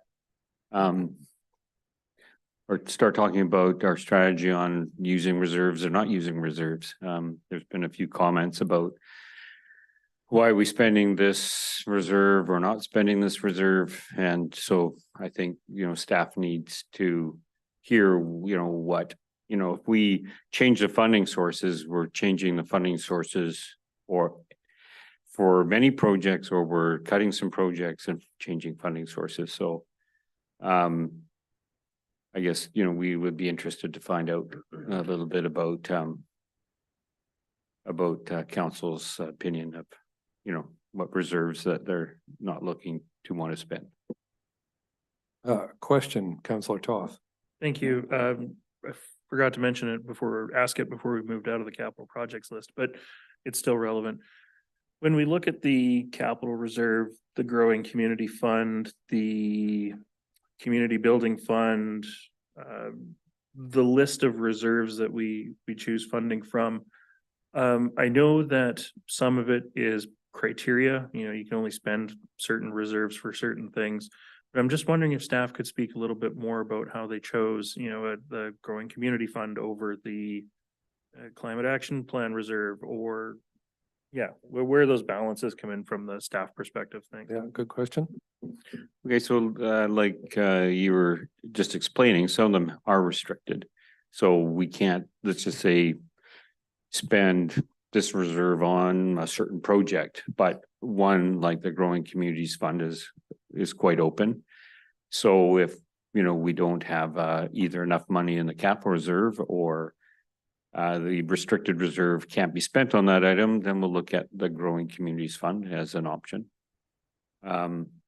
So, you know, the combination of the capital reserve and the Growing Communities Fund, they're both fairly open to different projects, where the gas tax or the Canada Community Building Fund is a little bit more restrictive. I think the question's back to council, just to answer Director Douglas's question. Are there any changes in funding sources that council are looking for? I think last year there were one or two changes suggested, but anything on this list?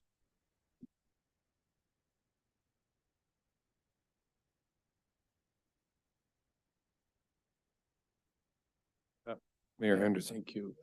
I think my comment to that is not yet. We've identified it. I think we've all got to go away and look at all of these things, but part of it comes back to the philosophy, and I think that's sort of where we were going just now. What's the logic of using gas tax, just because there's too many acronyms, but gas tax funds versus growing community versus capital reserves? What methodology or what assumptions are staff making in presenting these recommendations to us?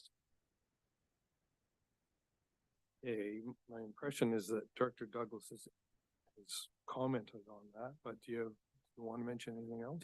Well, I mean, if we look at the, we just go through a couple of projects just for discussion, the roads, doing the paving program, so the gas tax money can be spent on roads. And so so we utilize a chunk of the gas tax money for that. Gas tax can also be used for a few of our other projects. So, you know, we try and, you know, yeah, it's an option. We could have utilized the Growing Communities Fund on road improvements, but in the last number of years, we've used capital reserve. So the mixture of gas tax and capital reserve is kind of where it's been. And so we just kept it there, right? But we certainly could use Growing Communities Fund on that, you know, like it's not, you know, it's not unless something's restricted and we got to stay away from it, then, you know, this is open, this is open, this is open, this is restricted, right? So try and spend the restricted money first and then go to your reserve, your general capital reserve. And, you know, once you've allocated most of that, then we're looking at the Growing Communities Reserve. Yeah. Thank you. Councillor McLaughlin. Yes, thank you through the chair. If you could just speculate maybe, the Community Forest Legacy Reserve Fund, there's particular requirements for that. are we able to adapt those to, because that's quite a bit of our a fairly big reserve, right? And are we able to adjust that to kind of focus it towards some of our priorities? Especially I would like to see, you know, forestry, great business, good for the BC economy, also partly responsible for climate change. So I would like to see some of that money directed towards some of our climate change initiatives if possible. And also the Growing Community Fund, I would like to see some of that directed there. I mean, because I want to make sure we grow in the right direction, which is a sustainable, resilient way rather than just building out and building sprawl. Thank you. So two questions on two funds then, and what they can be spent on. What's the first question again? Forest Legacy Fund is a fund under bylaw. And it's not, the way the bylaw is written, it's not to be spent on district infrastructure. It's for community good projects. 50% of the money we get there gets granted out right away, and then the remainder goes into what we've kind of deemed a longer term reserve for maybe a mega project for us, like, you know, a larger project that is keeps, you know, the community, you know, yeah, huge benefit to the community, right? And maybe a nice to have versus just infrastructure. Yeah. The second question was about climate. The question, I think, was, can we modify that if we wish? You would have to, I think well, okay, yes, you can modify it. However, I would be engaging the community forest in that discussion before modification. Yes. But it is under bylaw, so you can amend a Right. bylaw. That's the But answer to the question. Half the mode, yeah, okay. Second fund that Councillor McLaughlin, Growing Community. Yep, so the Growing Communities Fund, that's just, you know, philosophy on where council would like to see that money spent. One of the projects I think we had earmarked was resiliency. So, and it was, you know, commented that maybe not be the right one to spend it from. So it's, you know, just, we would like to know from council, you know, whether you want to spend it, not spend it, save it for a rainy day. Maybe, you know, have a council directive of where they would like that money to be. Okay, I think that answers Mayor Henderson's question on, generally on philosophy. I throw this to council. I think it's actually the onus is on council now to come back with, if there's any specific change in direction on something that's being suggested in the budget.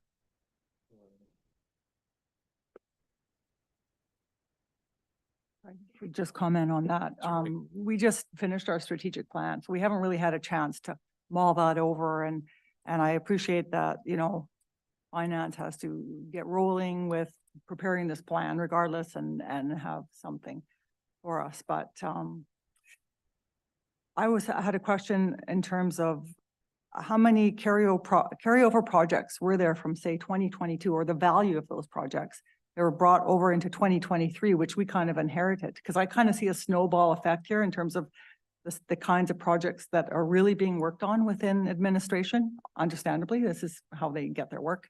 And I did ask earlier how much are being carried over from 2023 into 2024, like $8 million, I think was worth of projects. I'm just concerned how this is all adding up. And that relates to staffing, of course, but it's just, you know, maybe we're doing too much. Maybe we're trying to do too much. Maybe we're focusing on process so much that it's getting kind of hard to focus on the product. I get this in planning all the time. I want to do a thing, but I need to do the work up front and I need to find the finance, but in the end result, it's the products that matter. Okay, And, I think the concern expressed there, if I'm right, is you're concerned about the snowballing effect of year over year projects. And I think that could be answered simply with an email saying, here's what 2022 is, 2023 and so forth. If that's That'll help with possible. our- Thank you. It was more just a comment back you know, it's more just that so much of this is infrastructure cost. And, you know, I think that's just something to keep in mind is how are we going to manage some of these infrastructure costs as we go forward?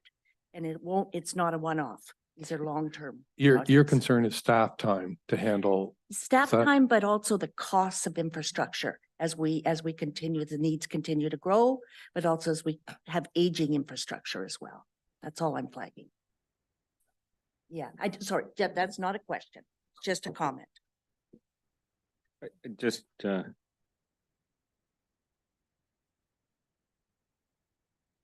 Toth. Thank you, Chair. I hear some of the concerns raised by others. I just wanted to add, it's not a question, it's my own sort of internal process as I'm looking through these capital projects and that I feel that the Growing Community Fund is really intended for projects that are going to result in an improved, an enhanced asset from what we're trying to repair. You know, like I see the Jasper Road sidewalk, that's us adding infrastructure somewhere where we didn't have it before. That's doing something new for our community.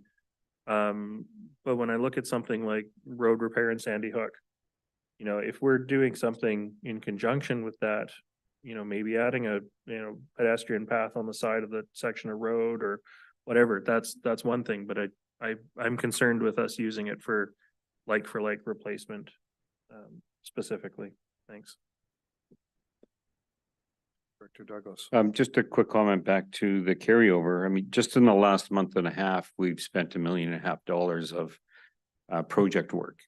So although there's going to be a carryover close to $9 million, the money can go quickly on a bigger project, right? And so we have a couple big ones going right now, which includes inlet, as well as the lift station. You know, those are fairly sizable.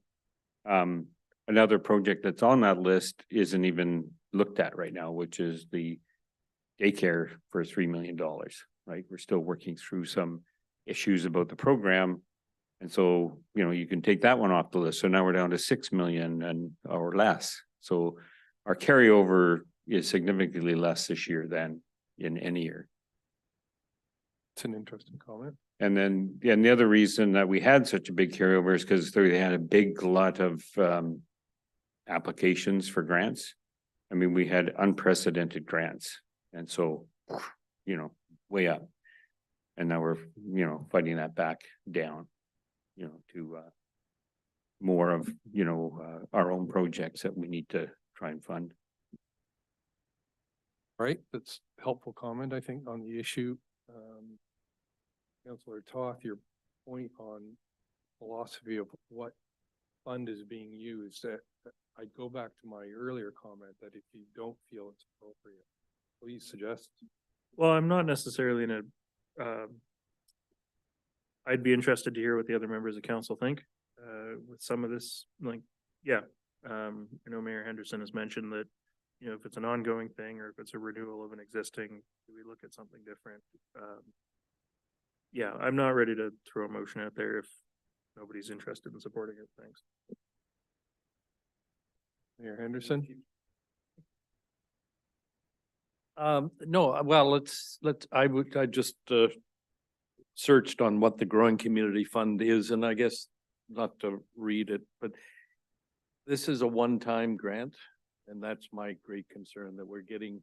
We got to be so careful that we don't think this is going to repeat itself. It's be nice, but Santa in this case isn't guaranteed to come again. So when we use it, it's one-off and one time, and so I think to your question, Chair, I don't have specifics today, but I'm going to be reviewing it and pushing it to see, should we be keeping some of this back? And in terms of philosophy, we talked about the gas tax on Growing Community and other reserves, but of course we also have the option, unpleasant, but of using taxation.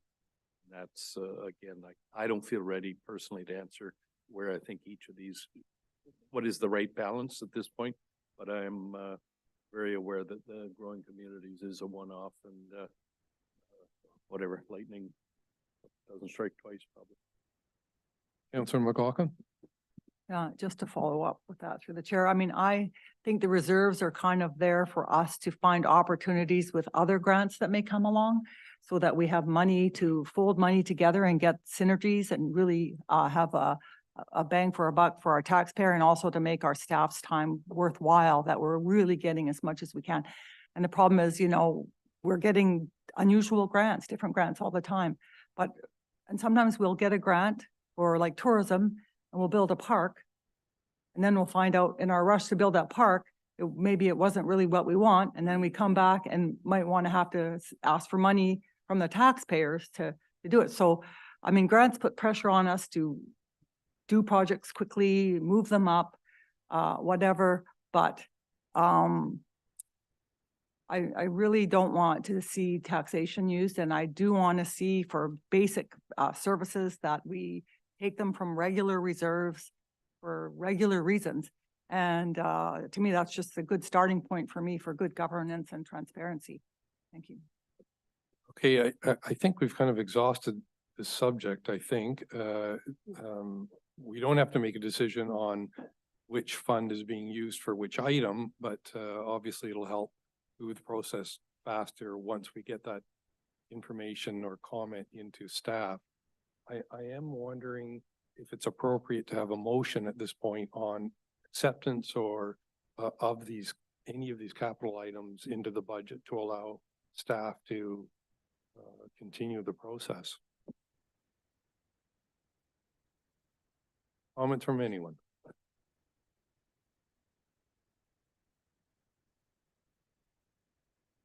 We don't need it, but it would help. But if council want more time to sort of consider that, please Yeah. call. Through the chair. Yeah. No, I'm not willing to make that decision today. I think the staff have a lot of like projects they're doing. I have confidence for the next couple of months, they'll be busy regardless. And, but maybe as we go through this process, we can identify a few of those. Thank you.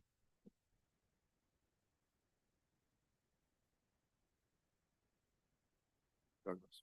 Yeah, we are looking for direction on a number of projects before the end of the year.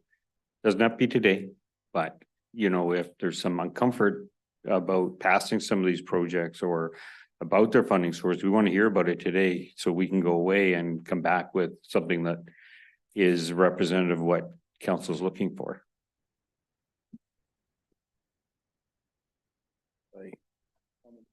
So to move that forward. To move that forward, if I could ask a fairly simple thing, but it's either probably several ways of doing it, but to show us what are the uses of from each of the reserve funds. So, you know, the different projects coming out of the growing community fund, to see them all coming out, probably be as opposed to cherry picking through the document we have.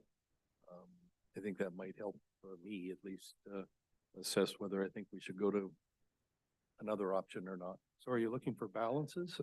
No, I guess that we've got the summary list of capital projects right now. It's got the name and the total amount, and then it's got a mixture of different funding sources.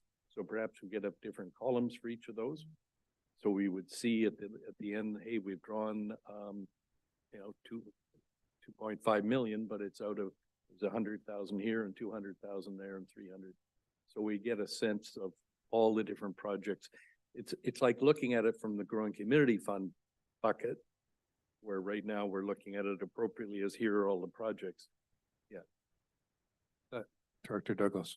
So I'm hearing a summary based on funding source, not areas of concern. Okay, but that can be achieved without a problem. Councilor McLaughlin. Yes, through the chair. Yeah, I would like to have a table that summarizes that. And I would like to have it in Excel so I can work with it, not just a PDF. So that we can have something to refer to as we go through that's convenient for us, that has our thoughts in it rather than a huge document and so much information.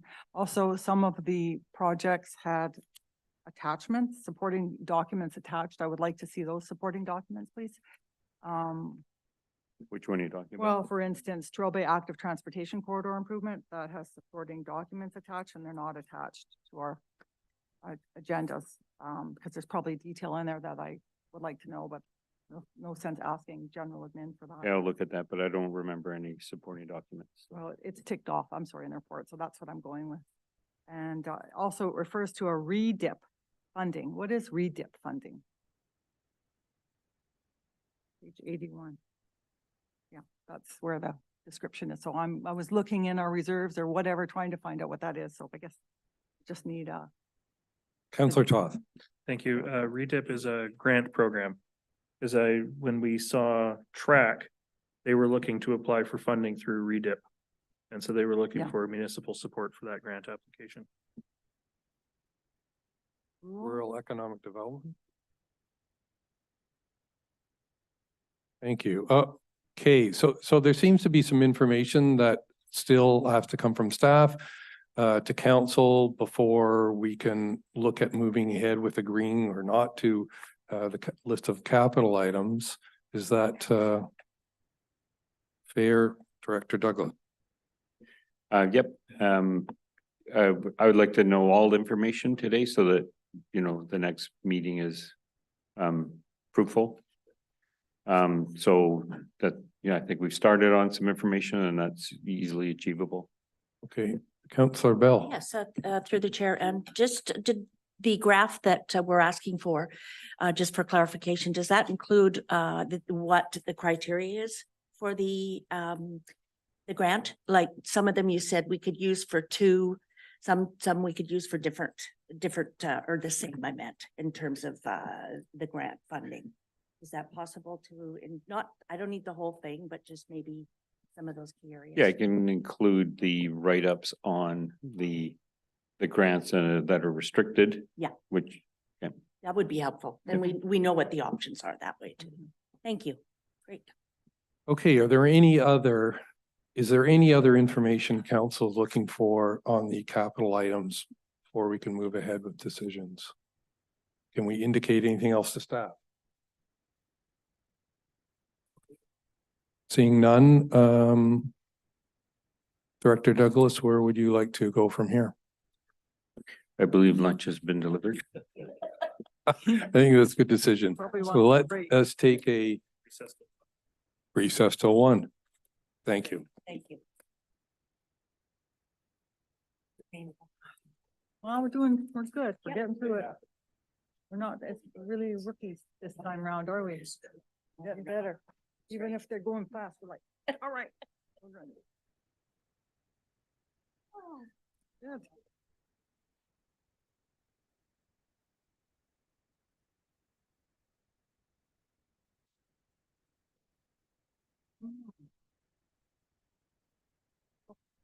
How long do we have for lunch?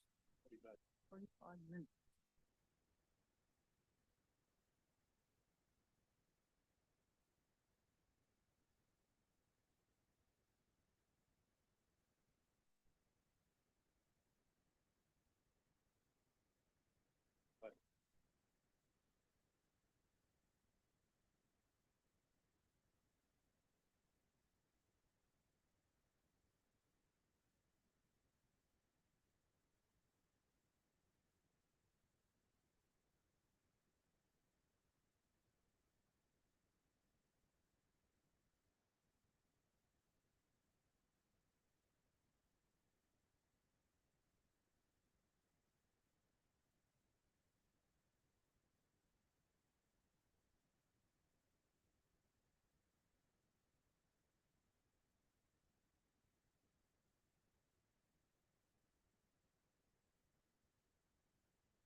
Who's listening to us?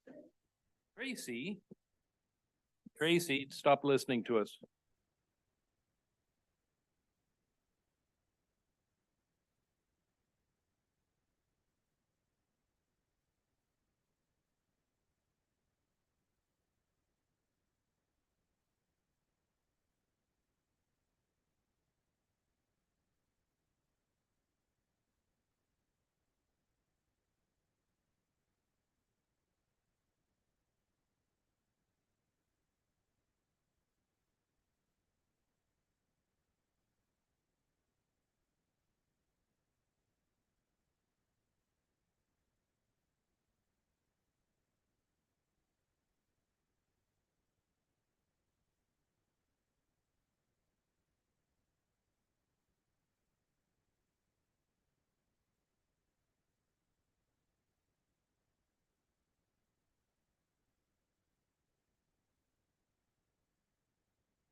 Okay, we are recommencing after a lunch break, ready to dive into some last items on the budget. And I think Director Douglas wants to cover just some items that have been passed over quickly in the last day or two. Director Douglas. Thank you, Councillor Shepherd. The Community Association of their requests, and there ended up being 4 capital requests out of those sheets. So I'm just looking at the summary page, it's page 78 of the agenda. And the items.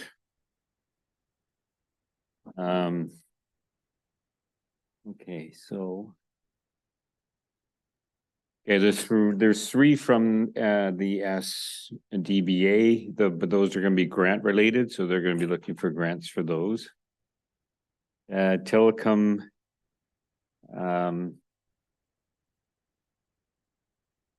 Area.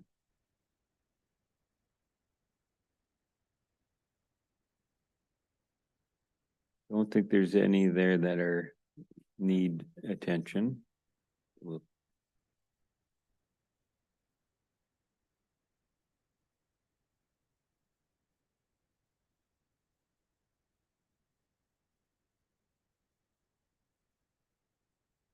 Oh, the pedestrian crossing at Great Creek is one. That we just need to know if we're going to incorporate it in a 5-year financial plan. Are we going to not incorporate it? Or if there's other information you need before you can make that decision. If I could dive into it, I wonder if I could ask engineering, I think this issue came up definitely in last year's budget. Was there decision at that time to incorporate it to do further study or to incorporate it into a 5-year plan? I'm not sure of the result from 2023. Thank you for the question. And through the chair, I don't know that any investigative work was done as a result of that in terms of conceptual design or need for this crossing. More generally, we are looking at key pedestrian connections as part of the transportation master plan. So there'll be a priority list throughout the district of key pedestrian connections to be funded in future capital budgets. I don't know if this one in particular will make the list, but of course, public feedback is a big part of that. So we can certainly wait for that to come to look at that, or we can individually assess the need as well. Thanks for that. Anything from council on that specific item? Councillor Toth. Thank you. I do note the pedestrian traffic counter being looked at for supporting this work and the need for this crossing. I'm willing to wait until we know more about, pedestrian traffic counts, but I'm certainly not opposed to us including it in the 5-year plan if we can get grant funding for it. Any other comment? Okay. So council's okay if we start doing some remedial work, like finding out the demand for traffic on that bridge, walking traffic? Correct. Yep. Do you And need a then if we motion put for it in that, a or- 5-year financial plan, we'll put grant beside it for now. And it'll only proceed under that premise. Corporate office, do you need a motion for that, or just you've got direction now?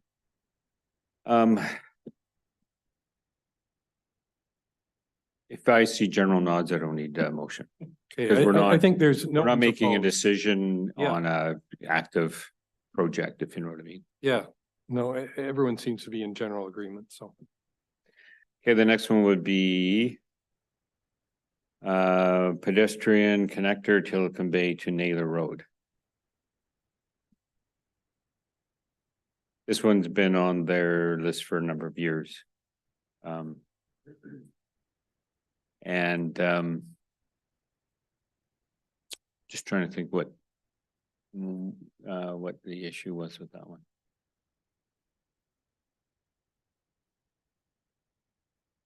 Anyway, I think it's building a trail and on lands that we have access to, right? It's kind of building the, Yeah, Trail. again, I thought engineering was doing investigation on the actual trail route and whether it was, how much of it was privately held land. Or I thought there had been some investigation of it from last year, but not sure the result of that.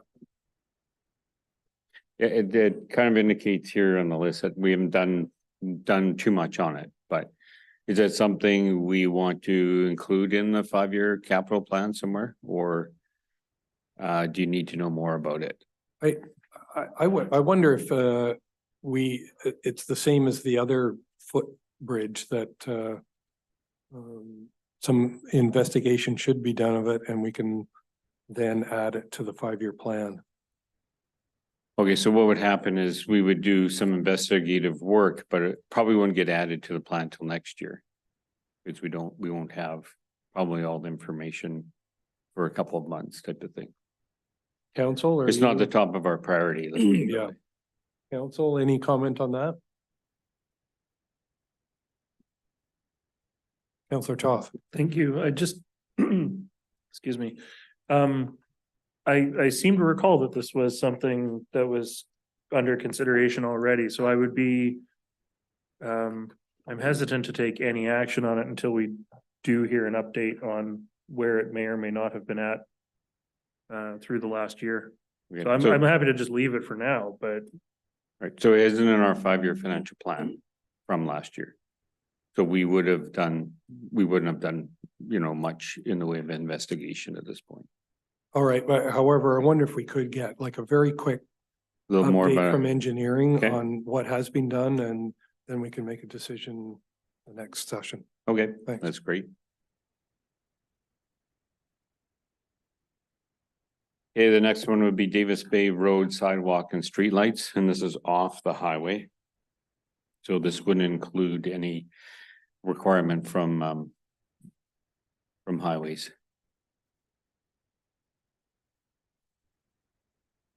Sorry, Councillor McLaughlin. Through the chair, on this Davis Bay one, would this project require some change to the seawalk? I think a number of years ago, some design was brought forward. Bay Road at the highway. It's opposite the road, opposite side of the road. It's on So Bay it's Road. going up Bay It's Road. not along the highway, so it just needs No. more. Yeah, I think for all of these neighborhood ones, it'd be nice to have a little bit of a background feedback from administration and then a bit of a costing. Some of them don't have any costing. A lot of them don't, but that way we could decide to move forward and have some idea what it might be to implement some of these projects. I think the trouble with that is that they won't be able to come up with even broad estimates before we have to make a decision. I'm guessing if that's Yeah, like if you just say further investigate, then they'll show up next year with hopefully some numbers that we're happy with. then Because they're not our priority, right? We got projects on the go that Yeah. everybody's working on. It'll go into our work plan as some investigation and then come back to council. Councillor McLaughlin. And can we use the growing community fund for this? But honestly, because a lot of these associations have been asking for many years. And I think it's time we did some of them. And we have a little pot of money, so if it's flexible money, maybe we should give at least a few of them a good start. Councillor Bell. Yeah, through the chair, my concern is the cost. I don't know the cost. So that's part of the problem. I get that we want to try and move through with these, but I'm not comfortable without cost. Yeah. I wonder if council would accept that we agree to ask staff to do investigation and that to come up with, let them have time to come up with some broad numbers. And then if we're agreeable to it, for the 2025 budget, we put it on a 5-year capital budget. Is that acceptable? If that's the case, then maybe we should take the SDBA ones and put them forward because their estimates are very broad, $1 million here, $1 million there. And also I want confirmation that if they don't get their own funding for this, that they don't come to us to ask for funding. So basically they said they would look for funding. And that way, yeah, costs will be kept in check. Thank you. Sorry, I just, we need to focus on an answer though for the Bay Road. Are we happy? Sorry, go ahead, Director. The Bay Road one would actually be a good active transportation grant type of project, right? So, so similar to Mason Road, what's going on there, right? Because it's, just brings the community out onto the streets. And I think once you start there, you're gonna be looking at other streets in that area. So it's just down the road would be a focus area, you know what I mean? Councillor Toth. Thank you. And I think that's the active transportation, you know, especially, yeah, if we can get grants for it, that's a great opportunity. I do recognize that in the last few years, we haven't really been able to do a whole lot of work in the Davis Bay, Wilson Creek area. So it's a good opportunity to at least let them know we're looking at it. Right, then I think there's general agreement, head nods everywhere, that yes, we ask staff to investigate costs for those items, Davis Bay, and have them bring it forth for 2025 budget. Mayor Henderson. Thank you. Thank you, Chair. With the proviso that, you know, this is going down the rabbit hole of how far do you go and how much detail do we want? So I'd be happy saying we want this information, but not at terms of asking council staff to put in 100 hours of staff time to analyze a particular project. This will be whatever a category F estimate as opposed to a B or C. The other thing is, I'm curious with the comment about active transportation on Bay Road. Actually, if we're gonna use Mason as the example, then it's Davis Bay Road that needs the improvements because that's where the school comes, and apparently the kids like to go to the beach during school hours, so works for me. Yeah, that whole area really, you know what I mean? Yeah, but Davis Bay Road is not on this list, and it's interesting that the community association hasn't actually raised that. They've asked for Bay Road, which of course is at the other end of Davis Bay. Director, does that give you direction Yep. for? And then the last one would be Davis Bay Pier swim float or swim float off of the pier there.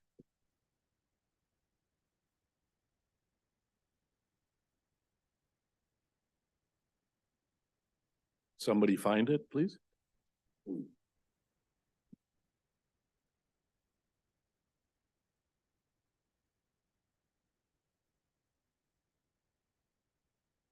Here, I'll just speak in favor of that. The swim float, I think, there's a legacy to that that goes back long before I came to the coast, and I don't know why it. I heard yesterday it disappeared in a storm, but whatever. It's been a important part of the sort of the culture of Davis Bay forever, as far as I hear. So I'm fully in support of seeing that returned. Councillor Toth. Thank you. Pizza's not sitting well. The swim float historically, I don't know if there's anybody actually in the room today who can answer this question. Is it something that has been left in all year round, or is it something that had typically been removed seasonally and placed in? Yes, okay.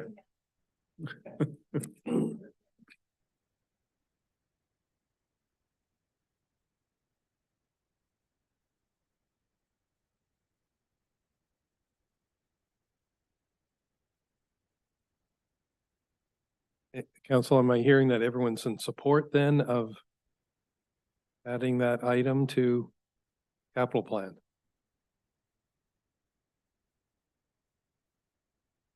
2024 or 2025?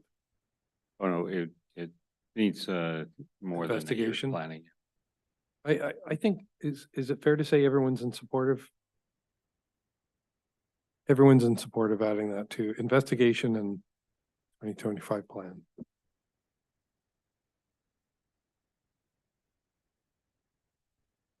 Okay, that was the 4 from the community associations.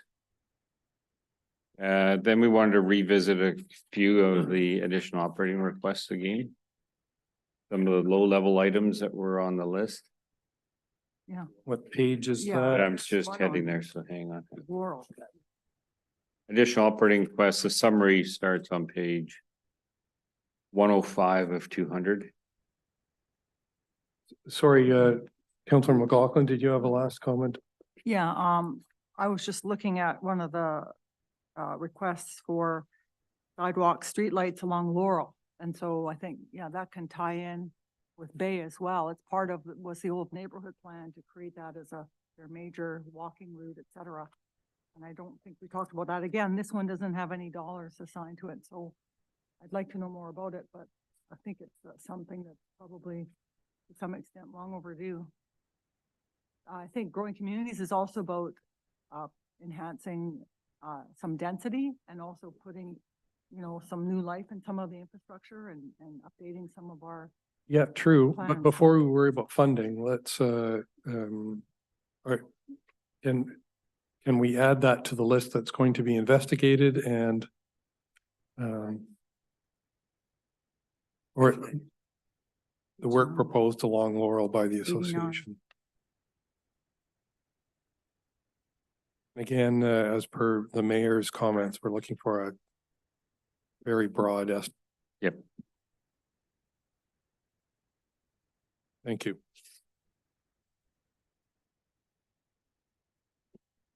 Okay, so now we're page 105. There was a couple, 3 actually, GIS development files on low priority for $10,000. And then 2 sewer items, environmental impact study and the maintenance hole monitoring.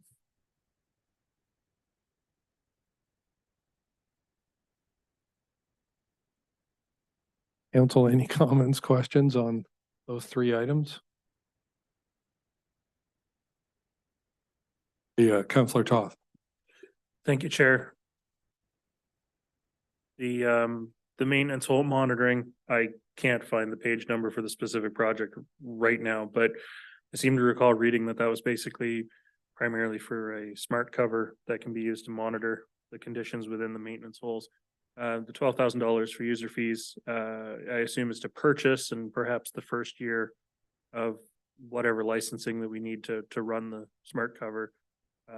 Operationally, are we talking about, a few $100s a year in licensing to keep using the thing, or is it a one-time purchase? Thanks. Manager Lee. Yes, thank you for the question and through the chair. I don't have the specific number, but there's a small annual fee for the telemetry piece and the licensing fee, but the bulk of this is to purchase that, and that's to monitor the H2S gas at different locations, spurring from the issues on Mermaid Street where the manholes became so degraded that they became a significant liability. So this is as a preventative measure. Thank you. Thank you. I just have a question on the environmental impact study. Isn't that work required? We've already approved half of it this is for the outlet. Yeah, I can provide a little more information. So the outlet work has been approved. There was a possibility that it would have triggered an impact assessment or an update to that for the work. The impact assessment itself would speak to or would be supporting work for anything we do in terms of our outfall, changes to the outfall, increase in capacity of the outfall, or any changes to our MWR permit is likely to trigger one of these. So we're going to need this at some point in the future. It may take a couple of years to complete. So we should start putting away money now. And even there is an option to do small upgrades to the impact assessment we have now. as well as to kind of work towards getting this piece done. But this is something at some point we will need. Great, thank you. Anyone, Councillor Bell? Anything? Yeah, I mean, just further to that, then I'm hearing though, so that we need to start putting some money away for this. It's going to be needed. It's going to be a priority. And I'm also hearing maybe a couple of years, within a couple of years. So should we start looking at that in terms of putting some money away? Mayor Henderson? Well, we do build a sewer reserve every year, so I think that process is in process or in effect. Technically, yes, but a lot of times we'll find capital to take care of most of that money, right? So if we want to specifically earmark this, then, we would want to know. Okay. I guess council, if I could have your opinion on moving ahead or not with the 3 items. Councillor Toth. Thank you. I mean, the environmental impact study, we know we need it. The maintenance hole monitoring, I mean, $12,000 is really cheap preventative maintenance for the telemetry and the data we're gonna get. And the GIS development files, that's surplus from prior year. I'm okay with all of it, and I'm happy to move that it be incorporated. Second to that. Councillor Bell approved. Any other? I'm sorry, yes, through the chair, I just noticed the GIS development files is is that a high priority? It's under low priority in the Yeah, table. it's low priority. So we're just gonna go with a low priority. Question. Well, it is. Okay, I'll call the question. Everyone in favor? Anyone opposed? Thank you. So while we're on this page, I was just wondering if council had any thoughts on this morning's presentation on the staff additions and any requests for any further information they may need to help along a decision down the road. Councillor Toth. Thank you, Chair. It would be helpful to me in making these decisions. I appreciate that we got the prioritization this morning. I'd love to know sort of what staff envisioned for apportionment of when these positions might be hired through the year. As well as the public works operator is being proposed to fund 100% from taxation, but if they're being seconded to sewer collections, we're expensing some of that to sewer. Is there a balance even, internally that they are considering for how much is public works and how much is sewer? Thanks. That's good added information. Councillor McLaughlin. Yes, thank you through the chair. I'm just wondering how many positions are currently waiting to be filled. I mean, I know there's always some, but as I thought from just 2. I thought there was more. There was kind of a backlog. I thought if it's just 2, that's fine. Thank you for the answer.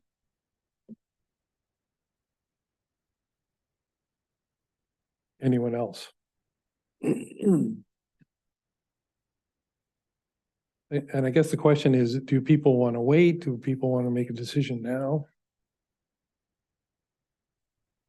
Sorry, just to Director Roberts, I think I had a question earlier when we looked at it. Is it worth getting the information on you on the savings if we hire the positions asked for, if there's savings on consulting and that we're going to be realizing?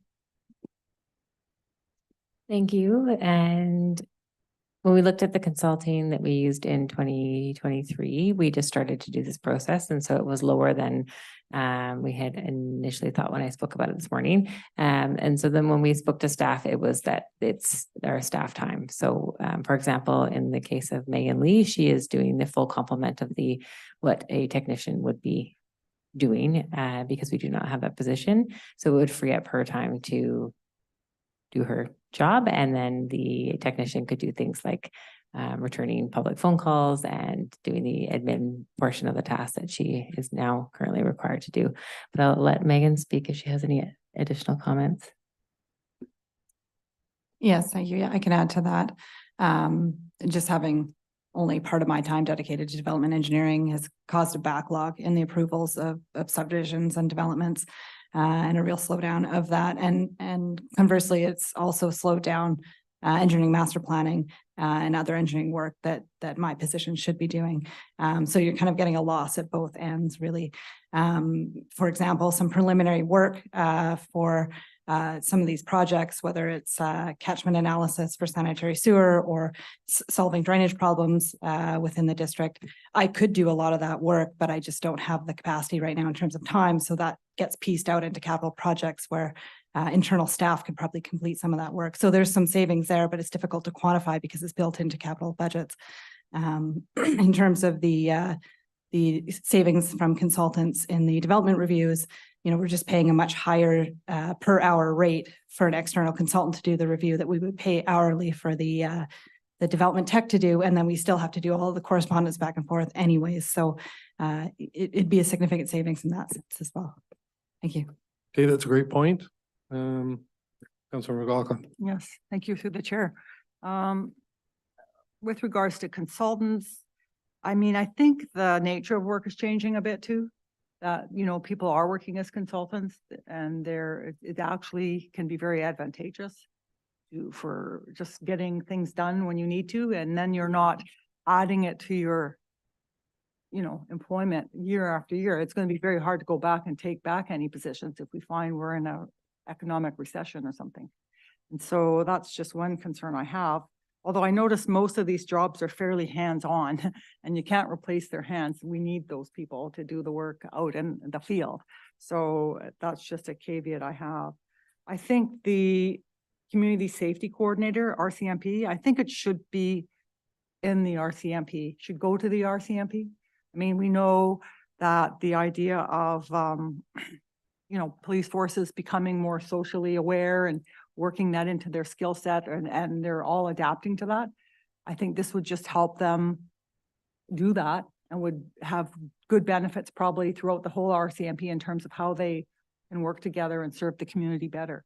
Having, that extra person there could actually, it would probably count towards our number of RCMP officers. So we're a little ahead there in advance and addressing our safety issues with somebody who's got basically a badge. And I think that's much preferred in my view. Thank you. Councilor Bell. Thank you, through the chair. As we look at these positions, I know that right now what I'm hearing is that many of them are needed to really be able to have the capacity to do the job you need to get done. As you look forward in terms of some of these positions and we start to look at maybe building bench strength, is there opportunity here for areas where there may be gaps that there's for cross training, that kind of thing? And have you thought about that in terms of your plan? Thank you for the question. So certainly that's happening in our outside workers. So I think I mentioned this morning that we have a few employees that are casual that are now working at the wastewater treatment plant as well as public works and parks. So we're trying to do some cross training there so they're able to do that. We also do that with our admin assistants so they are able to cross train throughout the different departments. I did ask my manager of parks for just or manager of community services for an idea of what next year looks like if we don't get these positions. I don't know if there's an appetite to hear more about that. Yeah, I think we should hear that. Okay. So the risk of not hiring a new parks maintenance is a deteriorating sports field. So even with the one position, we were considering using contracted services this year for irrigation, just because, as you know, we had to close the fields. Without ongoing monitoring, testing, and maintenance, our sports field infrastructure may continue to deteriorate.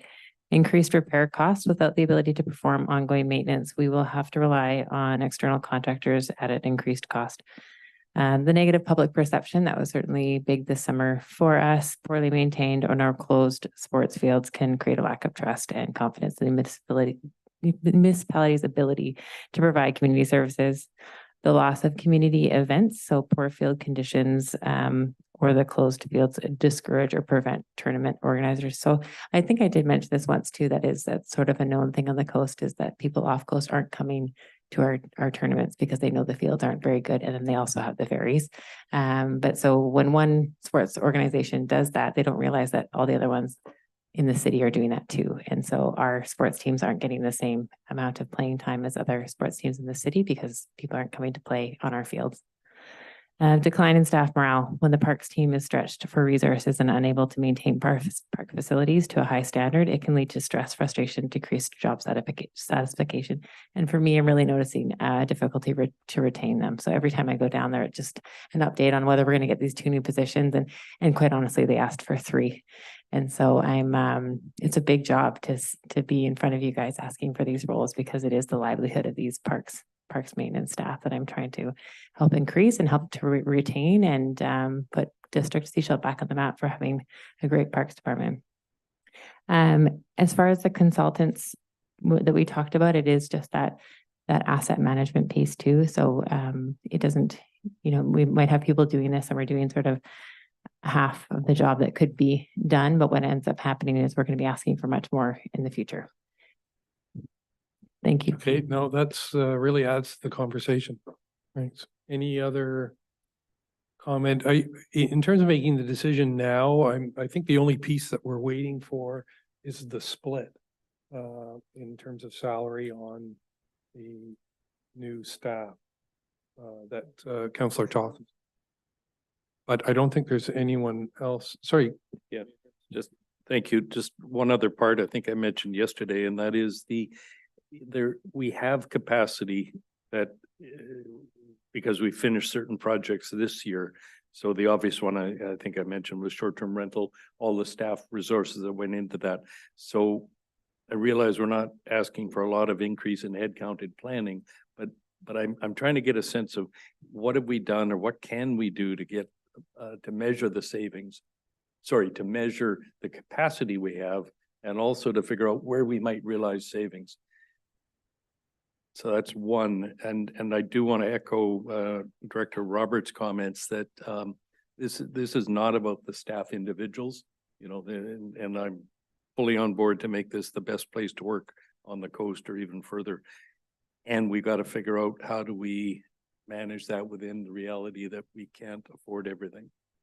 So it's perhaps a truism, but I think we as council need to figure out what services we feel we can reduce or defer or outsource potentially, because we can't do it all.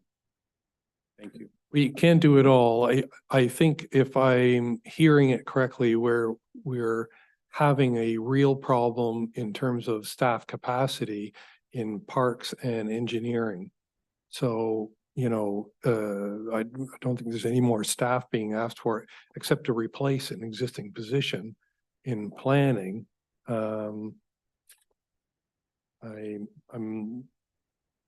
guess you're looking for comment back from staff on where there are areas of excess capacity right now. Yes, I think I'm picking up on your comment that the only thing we're waiting on, and I'm saying there's actually not only, there are some things that I'm waiting on. Everyone, it's a good point. Councilor. Thank you through the chair. Even in my own work and planning, I've done a lot of facility planning and actually service level planning, a lot with school districts, et cetera. And it's complicated, but when you do good planning, you can actually have great results, and then you're in good standing to get funding, right? In fact, if you don't do good planning in schools, you won't get good funding, won't get any. So I'm really looking forward to the community services master plan, something we don't have, but something that talks about these services we provide and the level of service we expect. So I almost would rather see that community services master plan be a top priority, a high priority, before we, approve too many positions. Because, we don't know, we don't know the future, but also in terms of the type of landscaping we do in that. I lived in Victoria, and Victoria was known as, won awards for beautification. I even worked in their beautification program. And they just changed their approach to just have, you know, stand displays with driftwood and different ways of landscaping. And from the people I talk to on the street, you know, people are looking for that here. We love what the Parks Department does. It's beautiful. I get inspiration. I do my own yard according to what they have chosen because they are excellent at what they Yeah. do.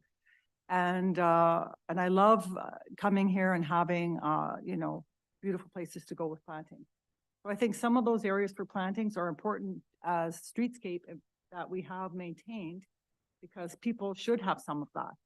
So probably around City Hall and that I would say that's good. But I mean, moving forward with climate change, our ideas about what Parks and Rec is and what it takes to maintain that, I think we're going to have some questions going forward. We need to reevaluate that. So the Yeah. best way to do that is with kind of a, you know, services master plan that relates to parks. And Have to give staff direction. Sorry, Douglas, Director Douglas. Oh, we really have to give our staff direction, and I don't think we're gonna have a master service plan in the next 2 weeks. no, So, it's kind of, we have to make a decision based not on 100% information. That's the challenge. That's why we're here. well, it's risky. Yep, it's risky. So I think what I'm understanding from council is that we do need the extra 2 weeks to just get the final bits of information that Mayor Henderson's looking for, that Councillor Toth is looking for. But we really do, once we get that from staff, we've got to be ready in 2 weeks' time to make a decision on these asks. Okay, thank you. Thank you very much. The other one there that we've talked about a little bit is the capital reserve contribution. We provided some information overnight on $20 on an average home to go from 3% to 4%. And I just wondered if there's any additional information you needed on that, or if you're ready to move forward, or On capital contribution? Yeah. I think we agreed in the motion yesterday at the 3%. No? that one was excluded. Okay, my apologies. Council, any comment? Councillor Bell? Yeah, just to clarify, I came back with an ask to see what that 1% would look like if we moved that to 4%, which became $20 per household. So I just wanted to have that number to consider. I know that I think we need to look at the big picture as well and what this is going to look like once we start to look at the numbers. So I still want to have that considered, but I'm not sure how we look at that when we look at all the numbers. If we can come back to this, what's the best way to approach this? Councillor McLaughlin? Yes, thank you through the chair. Yeah, we need reserves to help us get other funding. But, you know, I don't want to overtax the current population for too many things moving forward because a lot of them might be gone in 5 years anyway. They don't want to pay for that right now. Move away or whatever. They might go to the SCRD, they might go to Gibson's. They don't have to go far, but to be our taxpayers, they have to be here. And those are the ones that vote for me. So I really think about that in terms of taxation. And I was wondering, or I estimated last year, which is why I came up with 7%, is that when we have, we're charging taxation. Yeah, but 3%, overall, we asked for about 7%. So Correct. 7%, 3% was for reserves. The other 4% was for what we're doing here. Right. And so even with 7% taxation increase on a bill, I think in about 7 years, that will double your bill. So I know it sounds $20 is nothing, but actually just 7%, which is pretty hard to maintain these days. And that's with our careful management and reserves, 3%. In 7 years, taxpayers are going to be paying a lot more taxes. So I just want people to understand how this, Accumulates. yeah. Let me put something to council on this item. is council comfortable at this point in agreeing to the 3% as a similar to last year? Looking to Councillor Toth. Well, thank you, Chair. Yeah, I'm certainly on board with the 3%. I think we need to keep doing that. If it's not 3% now, in 5 years' time, it might be 10%. And so I'm happy with us moving forward with 3% now, and maybe we add another 1% or something to it before we're done with the budget. I don't think there's anything stopping us from doing that. Councillor McLaughlin. Yeah, through the chair. Well, I think it's a bit of a chicken and egg situation. I would like to know what capital and operating amounts we approve before I commit to the 3%. If we somehow decide to not adopt too much for 2024, we might be able to put more in the reserve. But if we carry through with what's in this package, I don't know if I can support 3%. It's a trade-off. Fair enough. All right, then there's not a sort of final decision on it. I have to echo Councillor Bell's decision. I'm actually comfortable with the 3%. And as we keep accumulating what we've agreed on, we look at just an option to see what 4% adds to the bill. But I guess we, again, can't make a decision on that today. But again, in 2 weeks' time, we got to say yes or no to staff on the 3%. So let's, next item. Okay, and then just kind of, I think, finalize the budget book discussion today, just back to capital. Is there any additional information we'll be sending out an email later about showing the capital list by funding source as asked by council. Is there any other information you need for the next meeting? Council, any other information that was asked for? Mayor Henderson. Thank you. We did talk again, I think yesterday, about things that maybe aren't in the capital plan. Ones that come to mind are reclaimed water, the potential Dusty, I guess we got money in for the Dusty Road non-potable, but the other one is no kind of placeholder for funding of community service activities. I don't have a definition of what that would be like, but I personally would like to see us have at least access or some amount reserved for whatever we might feel we need to do.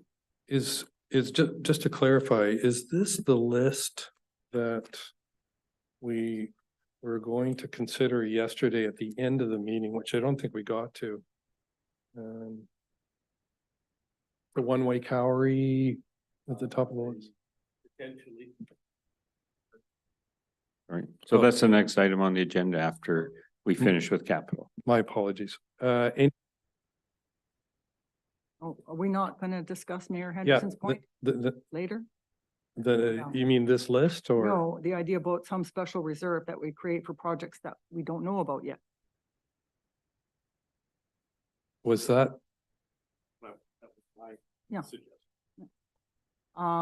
If I could comment on that, I think that's a good idea. Because I haven't really brought forward any projects, but I don't see much in terms of climate mitigation, resiliency, emergency preparedness, some of the things that we put in our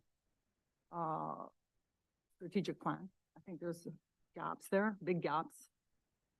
And I would just, as part of that question, if we did not approve, say, some of these budget items, let's say a lot of them, but we got to a certain point in the year, maybe June, and we decided that we do want to pursue some of them. Can we pull them forward then and use such a reserve to carry on? It's kind of like a bit of an ad hoc approach, but it gives us more flexibility than just saying, yes, we support the budget and all the 5-year projects will march on through. It's just that we live at a bit of a time of uncertainty. And I would kind of like some of that flexibility. Thank you. Director. So if staff are going to be working on a project, we'd like to have that list early in the year. If something comes up in the middle of the year that becomes an urgent matter, then we bring that through to council secondarily. But if, you know, there's a number of projects that, you know, are on your A list and then your B list, I think we'd like to have the A and B list kind of ready to go. So we can work on them, create any synergies with other projects. And then the urgent ones that come up throughout the year will come to council. Okay, I don't think there's anything else on capital. We are going to talk about the sort of wish list, which I think conforms to our strategic directives. But Councilor McLaughlin, if there is anything mitigation that's not on the item coming up, it really should be raised and sent to staff within the next 2 weeks, I think, if you really want it dealt with for this budget year. Yeah?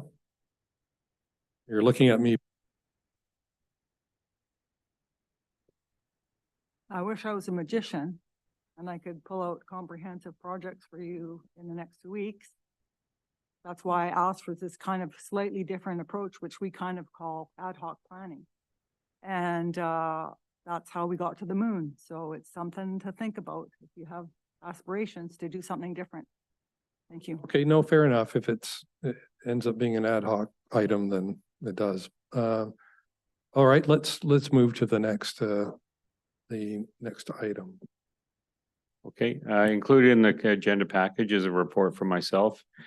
We sent out an email a couple of weeks ago to all of council asking for any projects that they saw that weren't incorporated in our capital list that they either maybe ran on or, you know, is come to mind during the strategic plan process. And so we've combined a couple of councillors' thoughts through emails that we received on this small list here. And so I think the direction we're looking for would be to incorporate it into the 5-year financial plan. Incorporate into the 5-year financial plan somewhere. Or just take it off the list or, you know, whatever, you know, thoughts of council on this list. Councillor Toth? No pressure there. You looked right at me, ready to ask me something there. I've got a couple of comments about the list. You know, when we look at something like the second item, removing pharmaceuticals and microplastics, I'm assuming that's from our reclaimed water stream, even though it doesn't say from reclaimed water, which I assume is something that we would definitely need to be working on if we intended to use reclaimed water to supplement the EFN to Chapman Creek. I know we've heard over the years various ways of doing it and some very cheap, possibly cheap options for being able to remove pharmaceuticals from our wastewater stream. It's something that I'm actually would like to see us move forward on. We have this facility, we're producing this water. Can we do better, and can we do better in a cost-effective manner?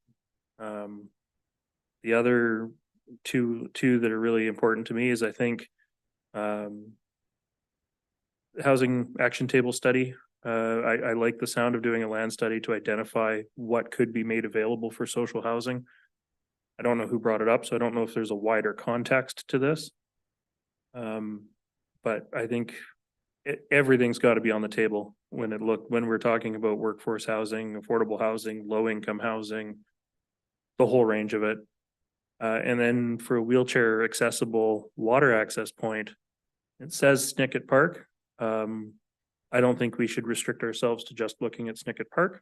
Maybe Trail Bay, like down in Davis Bay is the option. I don't know.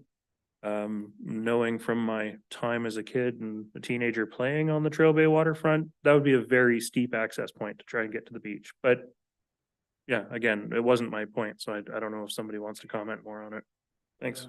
We should get comment from each councillor here on the, sorry, Director. I'm just wondering, we should go through each one individually and ask for comments to each one rather than we jump around a bit. It's hard for us to keep notes on all that. It's a good idea. So I'll start with Councillor Bell and the one-way downtown Cowrie Dolphin plan.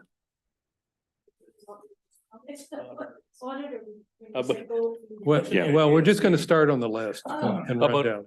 can I, Chair, if I might, that one's mine, so I'll just say, I would like to see us try it. There's been discussions for many years about this as an opportunity.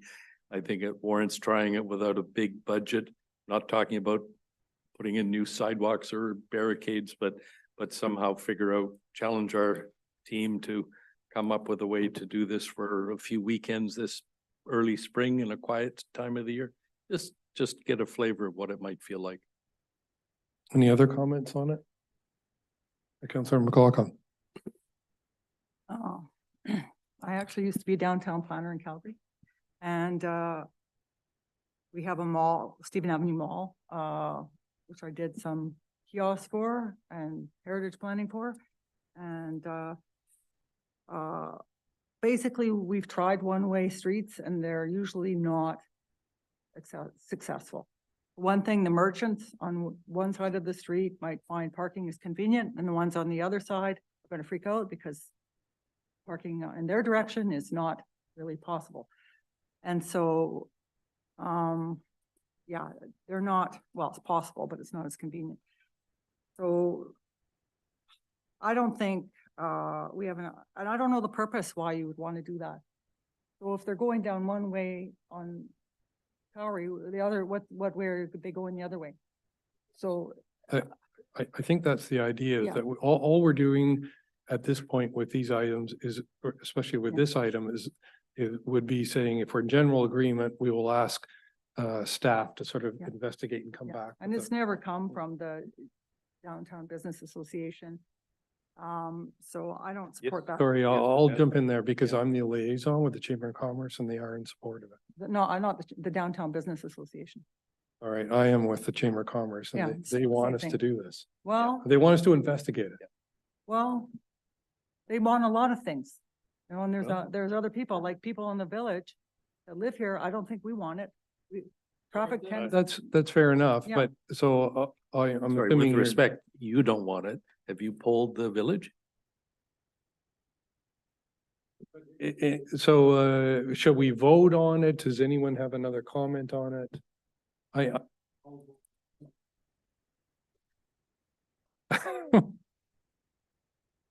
I'm not in favor of us moving forward on it right now, just based on what we've got. That's great that the chamber's in support of it. But now, especially now after the merger, the chamber's got to be advocating for the entire Sunshine Coast. I'd actually like to refer this out to the Sechelt Downtown Business Association Okay, to get their feedback, because that is their jurisdiction and that is their area. okay, I'm happy to make that motion. yeah, please. And if I might, friendly, and to the village association. Okay, yeah. Let this be referred to the Sechelt Downtown Village Association and the Downtown Business Association. Is there a seconder? yeah. I think, you know, we serve the region too. Like that's our main shopping street. For Half Moon Bay, they come here, they shop here. Roberts Creek come here a lot. Pender, they come here to shop. I was just talking to Leonard Lee. I said, where do you get groceries? Guess what? They come here for groceries. So maybe we should circulate it a bit more because, you know, that's our main street and I think people should have an opinion on it. Maybe another alternative to ask is more temporary closures of the street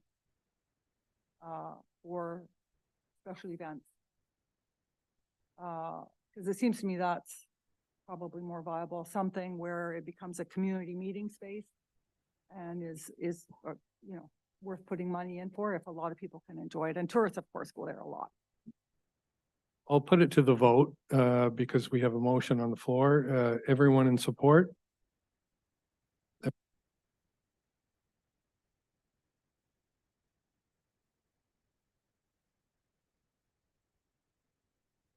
Next, removing pharmaceuticals and microplastics.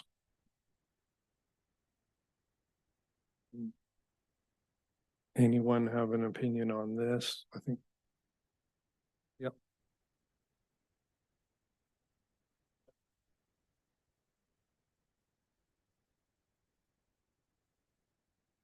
Yeah, what do we want to do? What is it that you're asking us to do? So the last one was to send it referred to two groups. So what are we looking to do for this one? To investigate it, what the costs would be, what are we what are we doing here? Sorry, I don't have enough information at this point to just to comment on this. So I'm gonna say I'm not supportive at this point of moving forward. okay. Anyone else? Do you want a staff report?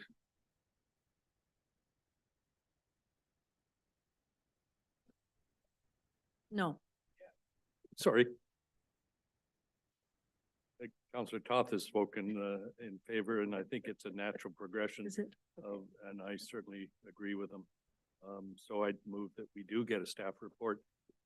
I do happen to know that staff have some pretty clear ideas of how they would proceed with this, so I don't think we're burdening staff by getting that information from them.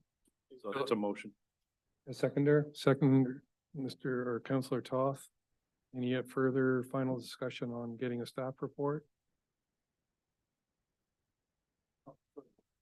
Councillor Toth. Thank you.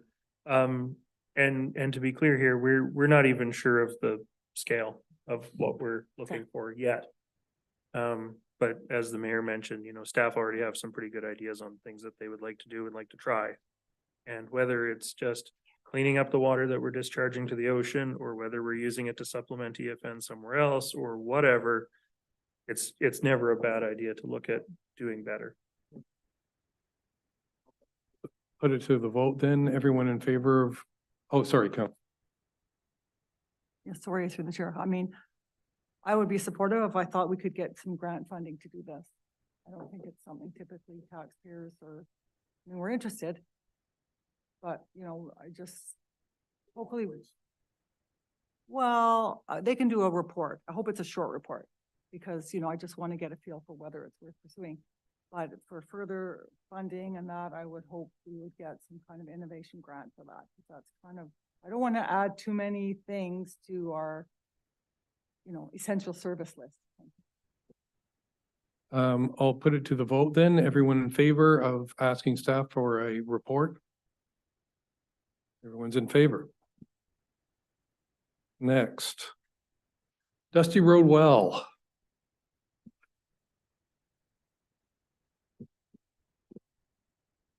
That was. Mayor Anderson. I think, sorry, I heard voices. That was me, but when I put this together, it was a random list of, hey, these are things that we should talk about. So I don't have it wasn't really meant to be refined at this point. I don't have I'd like to see a well there. I'd like to see us find more wells everywhere, which is a much bigger topic. So I don't have a recommendation on that one today. We can move on if it's. Director Douglas. Okay, so we just leave it where we're at for now. We're in the application process. Drill a new well somewhere on Lot L. Like I said, these were random ideas that suddenly appeared in a staff report. One of the problems with, by way of background, again, I don't think that's warrants proceeding at this stage, but yeah, let's leave it there. Leave it there. Funding to buy a portable splash park or skateboard.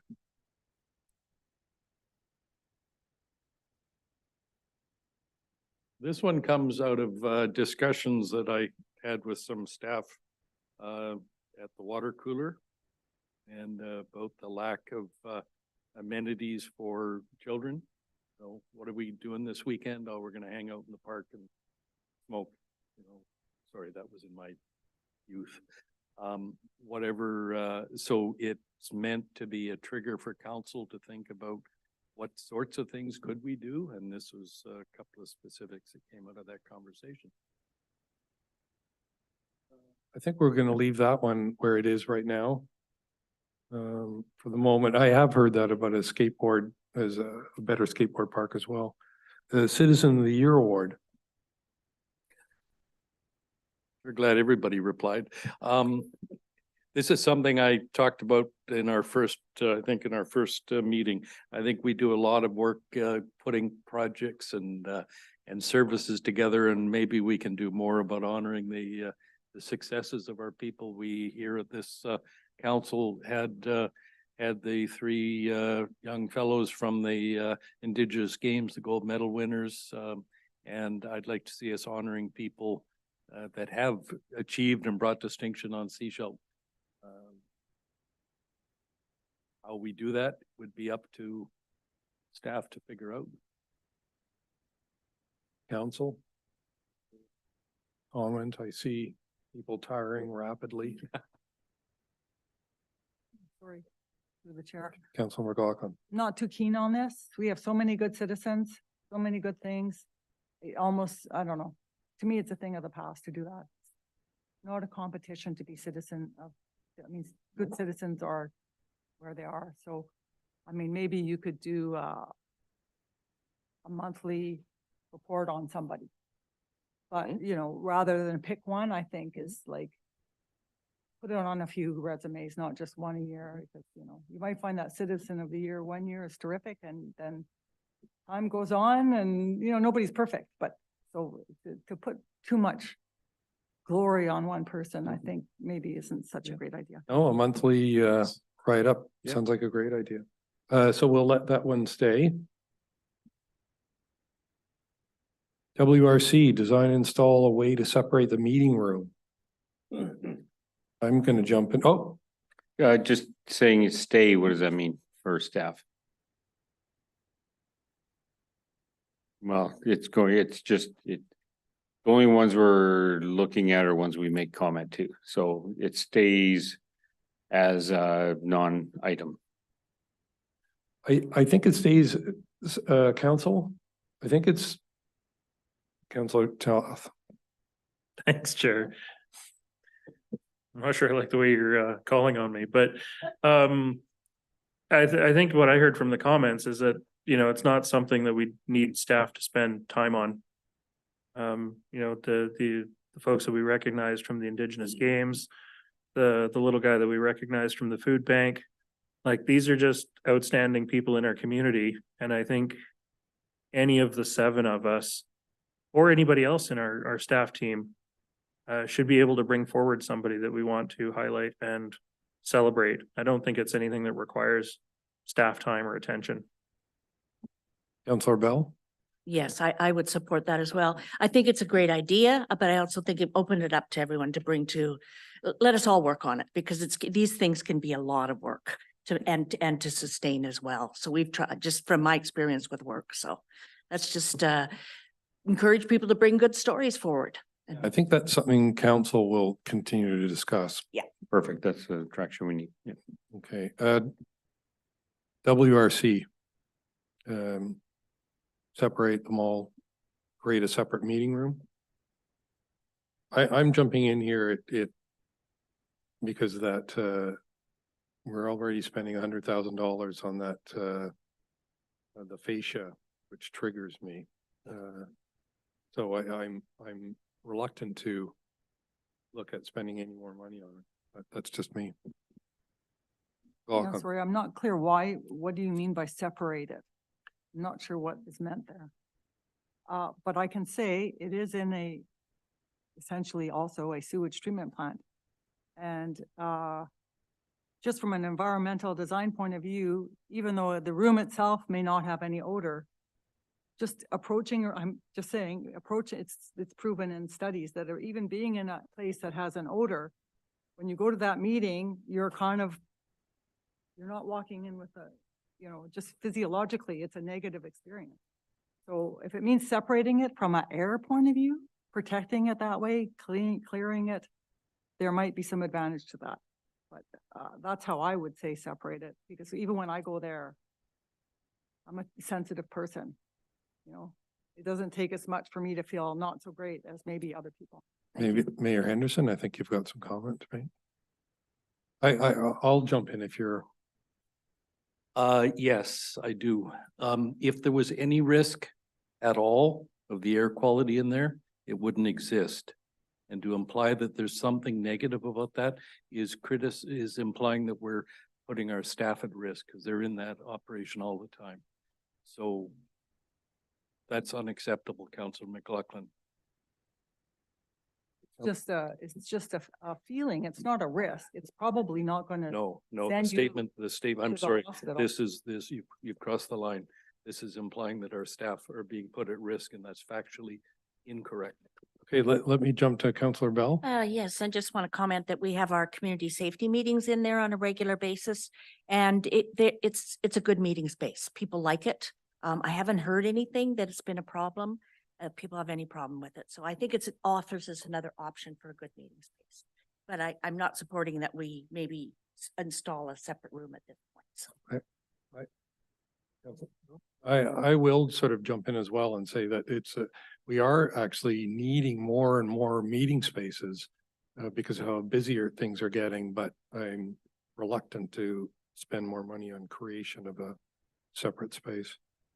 And just clarify on that, the point is right now our staff, when we're using it as a meeting area, the staff are obliged to go out through the tanks, as it were, outside and around. So this is simply not something, they've been very gracious. They don't mind going out there, but it's a nice to have, but it's certainly not something that warrants a whole lot of work if we've got other priorities. Councillor Bell. Just as a. There, maybe with that in mind, just if there's some availability of dividers or something we might be able to put up, if those might be available somewhere. Something that we can do that's not costly, just to keep that in mind, to give them that privacy space. Might be. I may, this came out because there were some confidential meetings going on. And that meant that staff don't want to come through, even if it's not confidential. Sorry, I'm intruding. They just wanted to, they're wearing their high-vis jackets and doing stuff. So this is very much in the category of nice to have, but it's not critical for this year. Okay, funding to promote Seashelt. I wonder if there's more detail on this, what the thought is, or just for everyone's.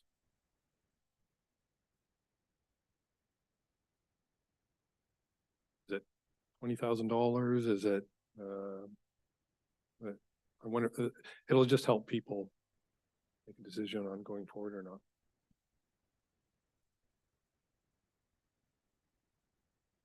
No? Councillor McLaughlin? No. I mean, we already have tourism, we have lots of agencies. You can tell everybody, it's a great place. I mean, it's got the web, I don't know. I feel we have enough things. Okay, it's a general item. Next, funds to create a central office membership system for nonprofit societies. Boy, I'm having to do a lot on the fly. Some months ago at a volunteer, I think Rotary, forgive me if I got it wrong, had a volunteer organize a meeting of a bunch of the volunteer groups. And everybody often finds they have the same problems. The one that I think I've latched onto is everybody handles their membership differently, with a piece of paper on a pad of paper or a sophisticated database system. And it occurred to me at the time that maybe we could find a way to provide a service to these volunteer groups that, hey, here's a standardized system. You can avail yourself. We paid them the license fee. And then there's some resilience with that if your organization loses their membership person, my organization maybe can help you maintain it while you find somebody new. So it was just about finding ways to support our volunteer groups in things that would be standard across different types of organizations. Sorry, if I could ask further on that, it's help, it's asking, providing help to them so they can, you would provide a database of their membership? Well, I use that as the example, but if there's anything that's common among the various volunteer groups, I was looking for creative ways of supporting them. So, you know, whether it's a membership database, whether it's somebody to manage a bunch of websites, you know, all these things that often volunteer groups are passionate about their goal or their target, but they don't necessarily have the support systems in place. Anyone, council want to comment on that? Toth. Thank you, Chair. I'm just wondering if this is work that's well suited for somebody like the Resource Center to be taking on.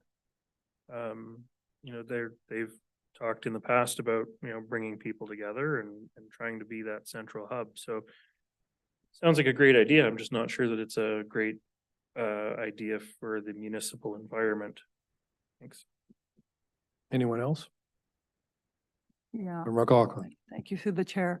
You know, how do you define the kind of group that would use this? We already have lots of public facilities that have room that they can book.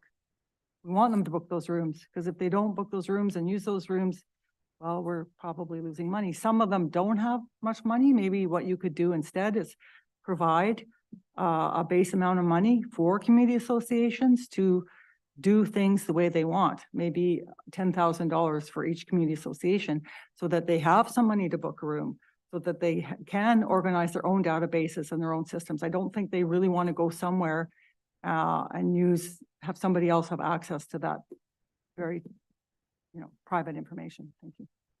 Councillor Bell. Yes, just through the chair, my comment is, I know Mayor Henderson's talking about probably the Rotary Fair at the Seashell Center, and that where there was a lot of people there.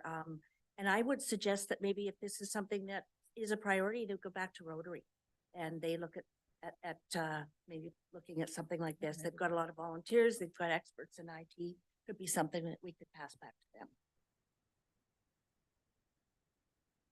them. Anyone else? All right, I think I'm in support of seeing where the district can help volunteer organizations as well. I just wonder if some of these ideas just have to be flushed out more. Yeah. And I would be happy to talk to the Rotary about this, the organizer, and say, this is what came out, and we talked about this in our council meeting.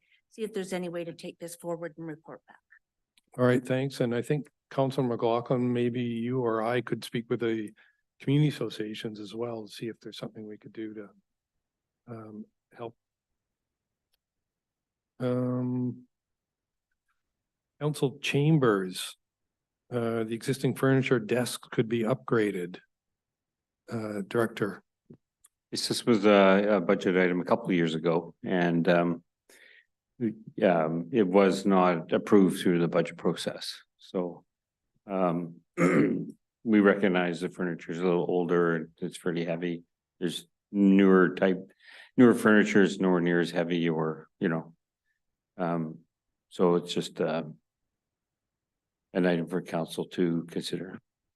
Council, do you have an opinion? Councilor McLaughlin. Yes, thank you to the chair. I support this because I go to the library quite often. And one day I was kind of shocked to see people dragging this furniture out, volunteers for preparing for the chair yoga. There's no wheels on here. And I thought, oh my goodness, like. I think if I Well, might be they're not wrong good here, that's enough. the library. Yeah, So that's different than what well, they were removing this to use the space. So I Yeah, think they use a different configuration all the time, but there's wheels on them, but they're just heavy. they're not, they didn't look like they were working like wheels.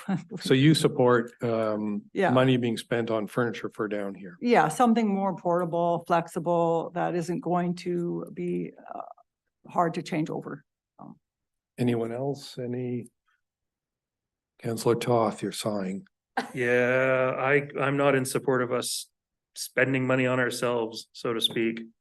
We use this room theoretically 1 day a week.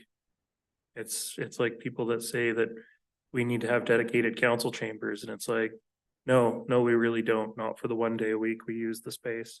So I'm not at all in support of it. Thanks. Councilor McLaughlin.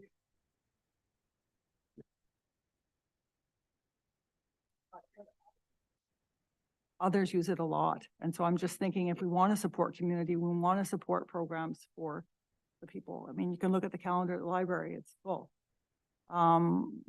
Ukulele, whatever. There's lots that go on, and so these particular tables are kind of, limiting, actually, I think, the use of this room. Thank you.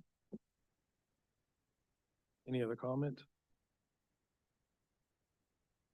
Can I just have a quick show of hands about who is in favor of sort of pricing out or spending more furniture? Yes? Two? Yeah, this furniture. No?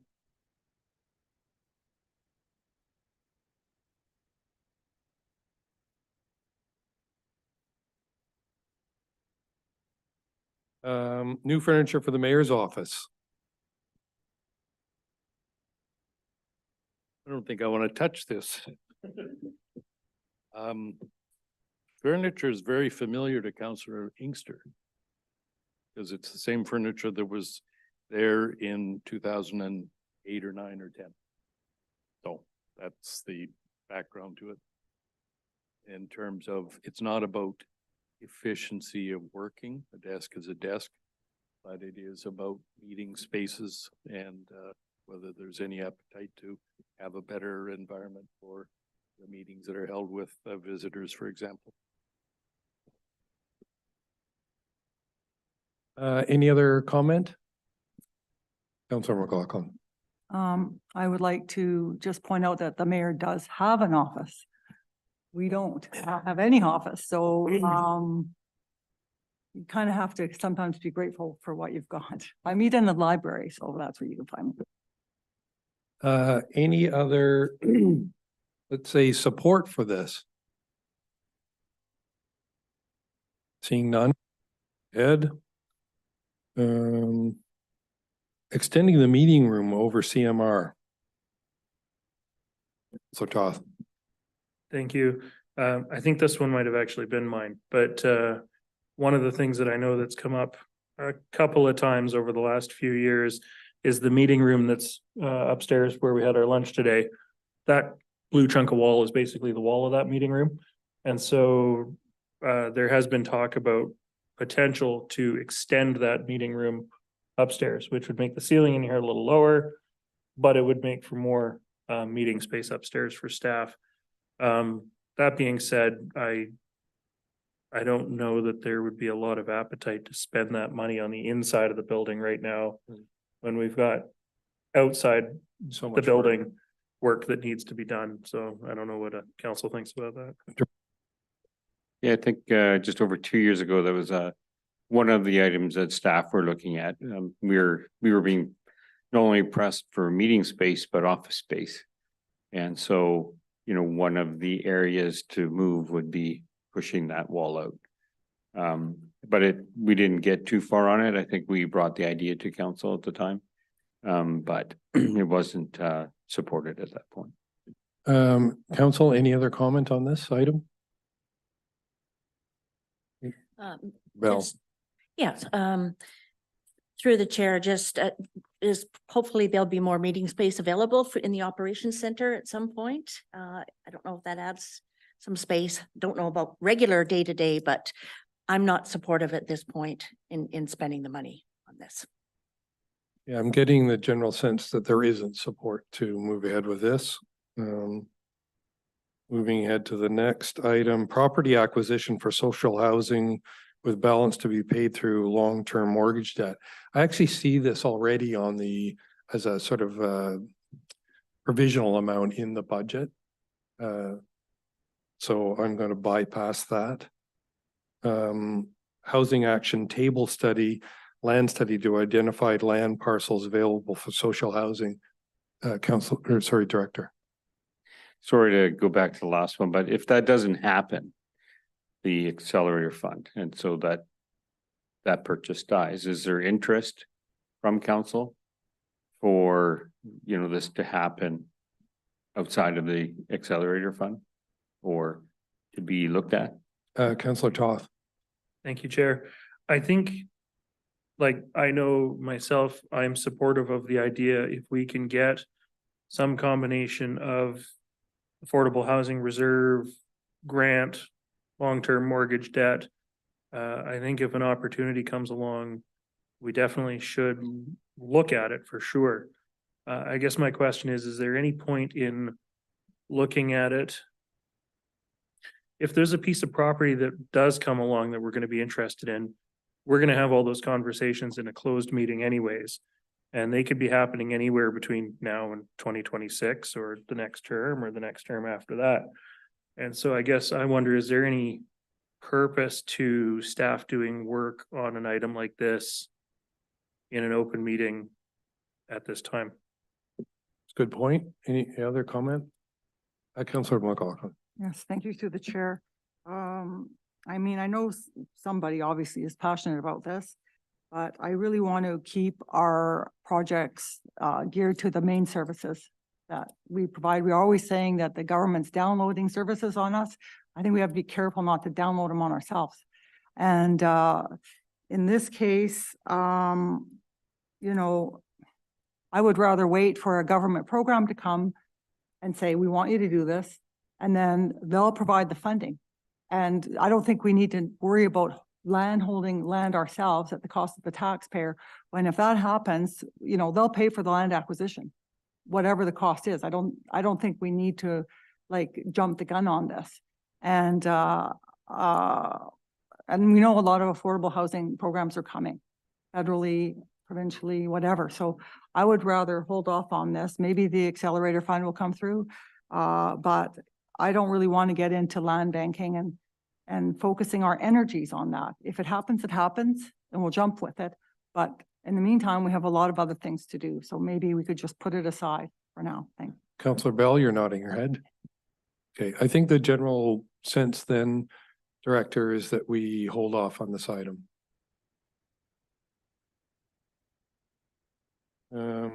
Housing action table study. Oh, sorry. Land study to identify land parcels available for social housing. This is I put this forward because it's actually a $40,000 item that the housing action table don't have funding for. And it is to look at all the land holdings in land opportunities within the district in terms of future locations for social housing and so forth. Councillor McLaughlin. Yes, I know Cover the Coast was going to do it, and I know they want to do it. We want to support them to do that. I thought they had some money to do that. But also this relates to regular planning, OCP planning, downtown planning. I think it's a broader conversation. But if it's a matter of some funding to keep Kelly involved and support her in that, maybe we need to have a select committee on that to make sure that we follow through properly. But I think it's more about doing the work rather than spending much money. It's a lot of research. I've done it myself in planning. It's analysis. It's good work, but it takes effort and it takes some money to do that. So I don't want Kelly to be lost because we're not supporting her. But mind you, again, it's kind of a regional service we're providing. I would like to have funding partners join us with this because, we will house whoever is here pretty much in the region. So I don't want our taxpayers, limited number we have, to carry all the cost of that. I want to share the load. Yeah. Councillor Bell. I think that Councillor McLaughlin, you make some good points. What I would like to suggest is that perhaps you take the lead on talking to Kelly and seeing what kind of work she has done, who she's talked to, those kind of things, and report back to us. That would be great. Would you take that? Yes. No, you. You. Councillor Yeah. McLaughlin. Yeah. No, you. Yeah. Councillor McLaughlin, is that okay? Thanks. So we'll bypass that. let Councilor McLaughlin do her work. Commercial vending pads, Snicket Park. Don't look at me. It's Councillor not my Joss. idea. It's not my idea. Any other comment? Councilor McLaughlin. No. No, protect the water view. I just, you know, you might have a few other places, but no, I think in terms of sustainability, appreciating the natural environment, keeping what we have. One of our best promotional items is not having anything in front of our water view. Let's keep that, protect that, and plan for probably retreat over time in that area. And that means later landscaping and not putting things, you know, which could be sea cans essentially that are filled out with some restaurant inside. With sea cans. Well, I looked at what was proposed by another agency and that's sort of what they are. 20 feet by 5 feet that could have 6 staff in them. I don't want that along the waterfront. Thank you. Okay, any other comment from council? No? We've got Thank you, a, Chair. I'm supportive of having somebody like the SDBA or the chamber look at this. I'm not supportive of us spending the time on it yet. When we know from our own vendors that we do already have, that we have deficiencies with the pad sites that we have now. I'd hate to add more that we're either not fully able to service or that we're adding in, you know, and neglecting others that we've already got. In terms of protecting views, I mean, we're talking about a limited number of houses, protecting views of private land holdings. And I don't think if somebody wanted their view protected in all of eternity, they should have bought waterfront. You know, the road access, the parkway, that is the municipalities to do with as it sees fit. So that's just my own thoughts. Thanks. as Councilor McLaughlin is dead set against it, I'm in favor of it, but, Well, let me explain. so no, please, I mean. let me finish. And it's because of the, you know, we've done the walking tour with the Chamber of Commerce. They'd really like it, to move ahead with it, to, promote more active, more people coming down. And whether you agree with that or not, I am, sort of in general support of those measures, but if council don't want to, or want to refer it back to the chamber to come up. Downtown Business Association Right. to refine, please, Councillor Bell. Yes, thank you through the chair. This was certainly one of the conversations that we had with Teresa on when we did the tour of the downtown with her for the Downtown Business Association. So I think if they're willing to take this on in terms of giving us an idea of what their plan is and cost, some costs and report back to us, we'd take a look at it, see what that means. So back to the SDBA, Sunshine Coast Downtown Business Association. Could I just hear from the Seashell, I corporate mean, officer? Seashell, She's sorry. got more to say on this. Oh, who does? The Sorry. corporate officer. Oh, I'm sorry. Okay. There is a mobile vending. Correct. In a recent meeting, council had endorsed going out to public engagement regarding mobile vending, which also included a component of exploring new pad opportunities and looking at the pad deficiencies that we currently have. So referrals in all of those areas would definitely be a part of that. Councillor McLaughlin. Right. If I could clarify what I mean by view. Most of the people that live in the village, including myself, we don't have a water view from our property. That's a lot of people. And our water view is when we walk to the beach. And that's our water view. We have to walk to get there, but that's what we have and we want to maintain it. We have a lot of dog walkers, it's been pointed out.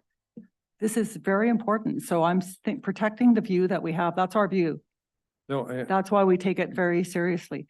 And also the business association, I don't believe that property falls within their physical jurisdiction of the BIA. And so really, I don't even know if they should be bringing forward proposals that are not within their jurisdiction. I would like to see them actually work on the downtown BIA properties, those storefronts, and get those filled. Like, I think it's, Point of order, we're not actually talking about the STBA. Okay. no, yeah. but if we want to, this project is just expanding more space for a commercial. We need to Yeah, use the we're, commercial we have. realize that you're against it. So I'm happy that it's more information is going to come forward with it on the study that you mentioned. And wheelchair accessible or water access point, Snicket Park or any other location that what does council have a general sense of that? I would like to I would like to support it, and see it happen, depending on cost, of course, and whether it's feasible. So I'd like to see it stay on the list. Thank you, Chair. I am fully supportive of a wheelchair accessible water access. I don't want to restrict us to just looking at Snicket Park. Yeah. Because we may find a better option out there. So I would like to see a wheelchair accessible water access point explored as part of community services. Thank you. Mayor Henderson. And there is one at Davis Bay already, but that doesn't mean I'm not supportive. There is a ramp, zigzag, so, but I'm 100% supportive, whether it's Snicket or nearby Snicket. Yeah. Thank you. Council- And if I may, Sorry. I need to leave to do a short interview, so. Yeah, Davis Bay, there's a ramp, but it takes you to the sand. It's very hard to get over the rocks. You can't actually get to the water. I mean, we have trouble getting to the water for the sandcastle competition there. We just clear a few rocks and hope we can have a little path. So Okay, I think there might be grants for this too, so it's a good idea to get a jump on that, and I'd like to be able to do that, yeah. all right, then I think the director, there is general support for staff investigating wheelchair access point. Sorry, corporate officer. Thank you, Chair. Another option may be to refer it to the Accessibility Advisory Committee. They may have some comments, and there are some grant opportunities that are coming up in that area as well. Okay, great idea. Final one, signage for emergency gathering locations and sea shelter in case of fire.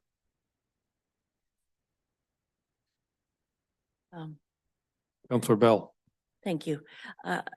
Absolutely. I mean, we need something like this, but is this part of a bigger plan in terms of their emergency preparedness plan? I don't know, but I'm thinking it should be. So one-offs and kind of, you know, putting signs, maybe not the best places, may not be the best use of our time right now. Thank you, Chair. We'll get you working that microphone properly by the end of the meeting. I support the concept generally. I worry about us putting up signs. You know, you gather here if there's a fire, but when there's an event and emergency planning needs you to go somewhere else, the people that may not get that update or think, hey, I saw a sign down there, I'm going down there, are going to be left stranded because they went the wrong way. It's something I'm happy to refer through the SCRD role to the emergency management team, but I don't think it's something that we should be trying to take on. Councillor McLaughlin, general agreement on that? Yes. All right, I think that's it. So nothing to do on the signage. And I think that brings a torturous session to an end. Is it too late to add anything? Councillor Toth. I just want to commend Councillor Shepherd on doing a bang up job of keeping us going today. Thank you. Thank you very much. Can I have a motion to adjourn? Carried. And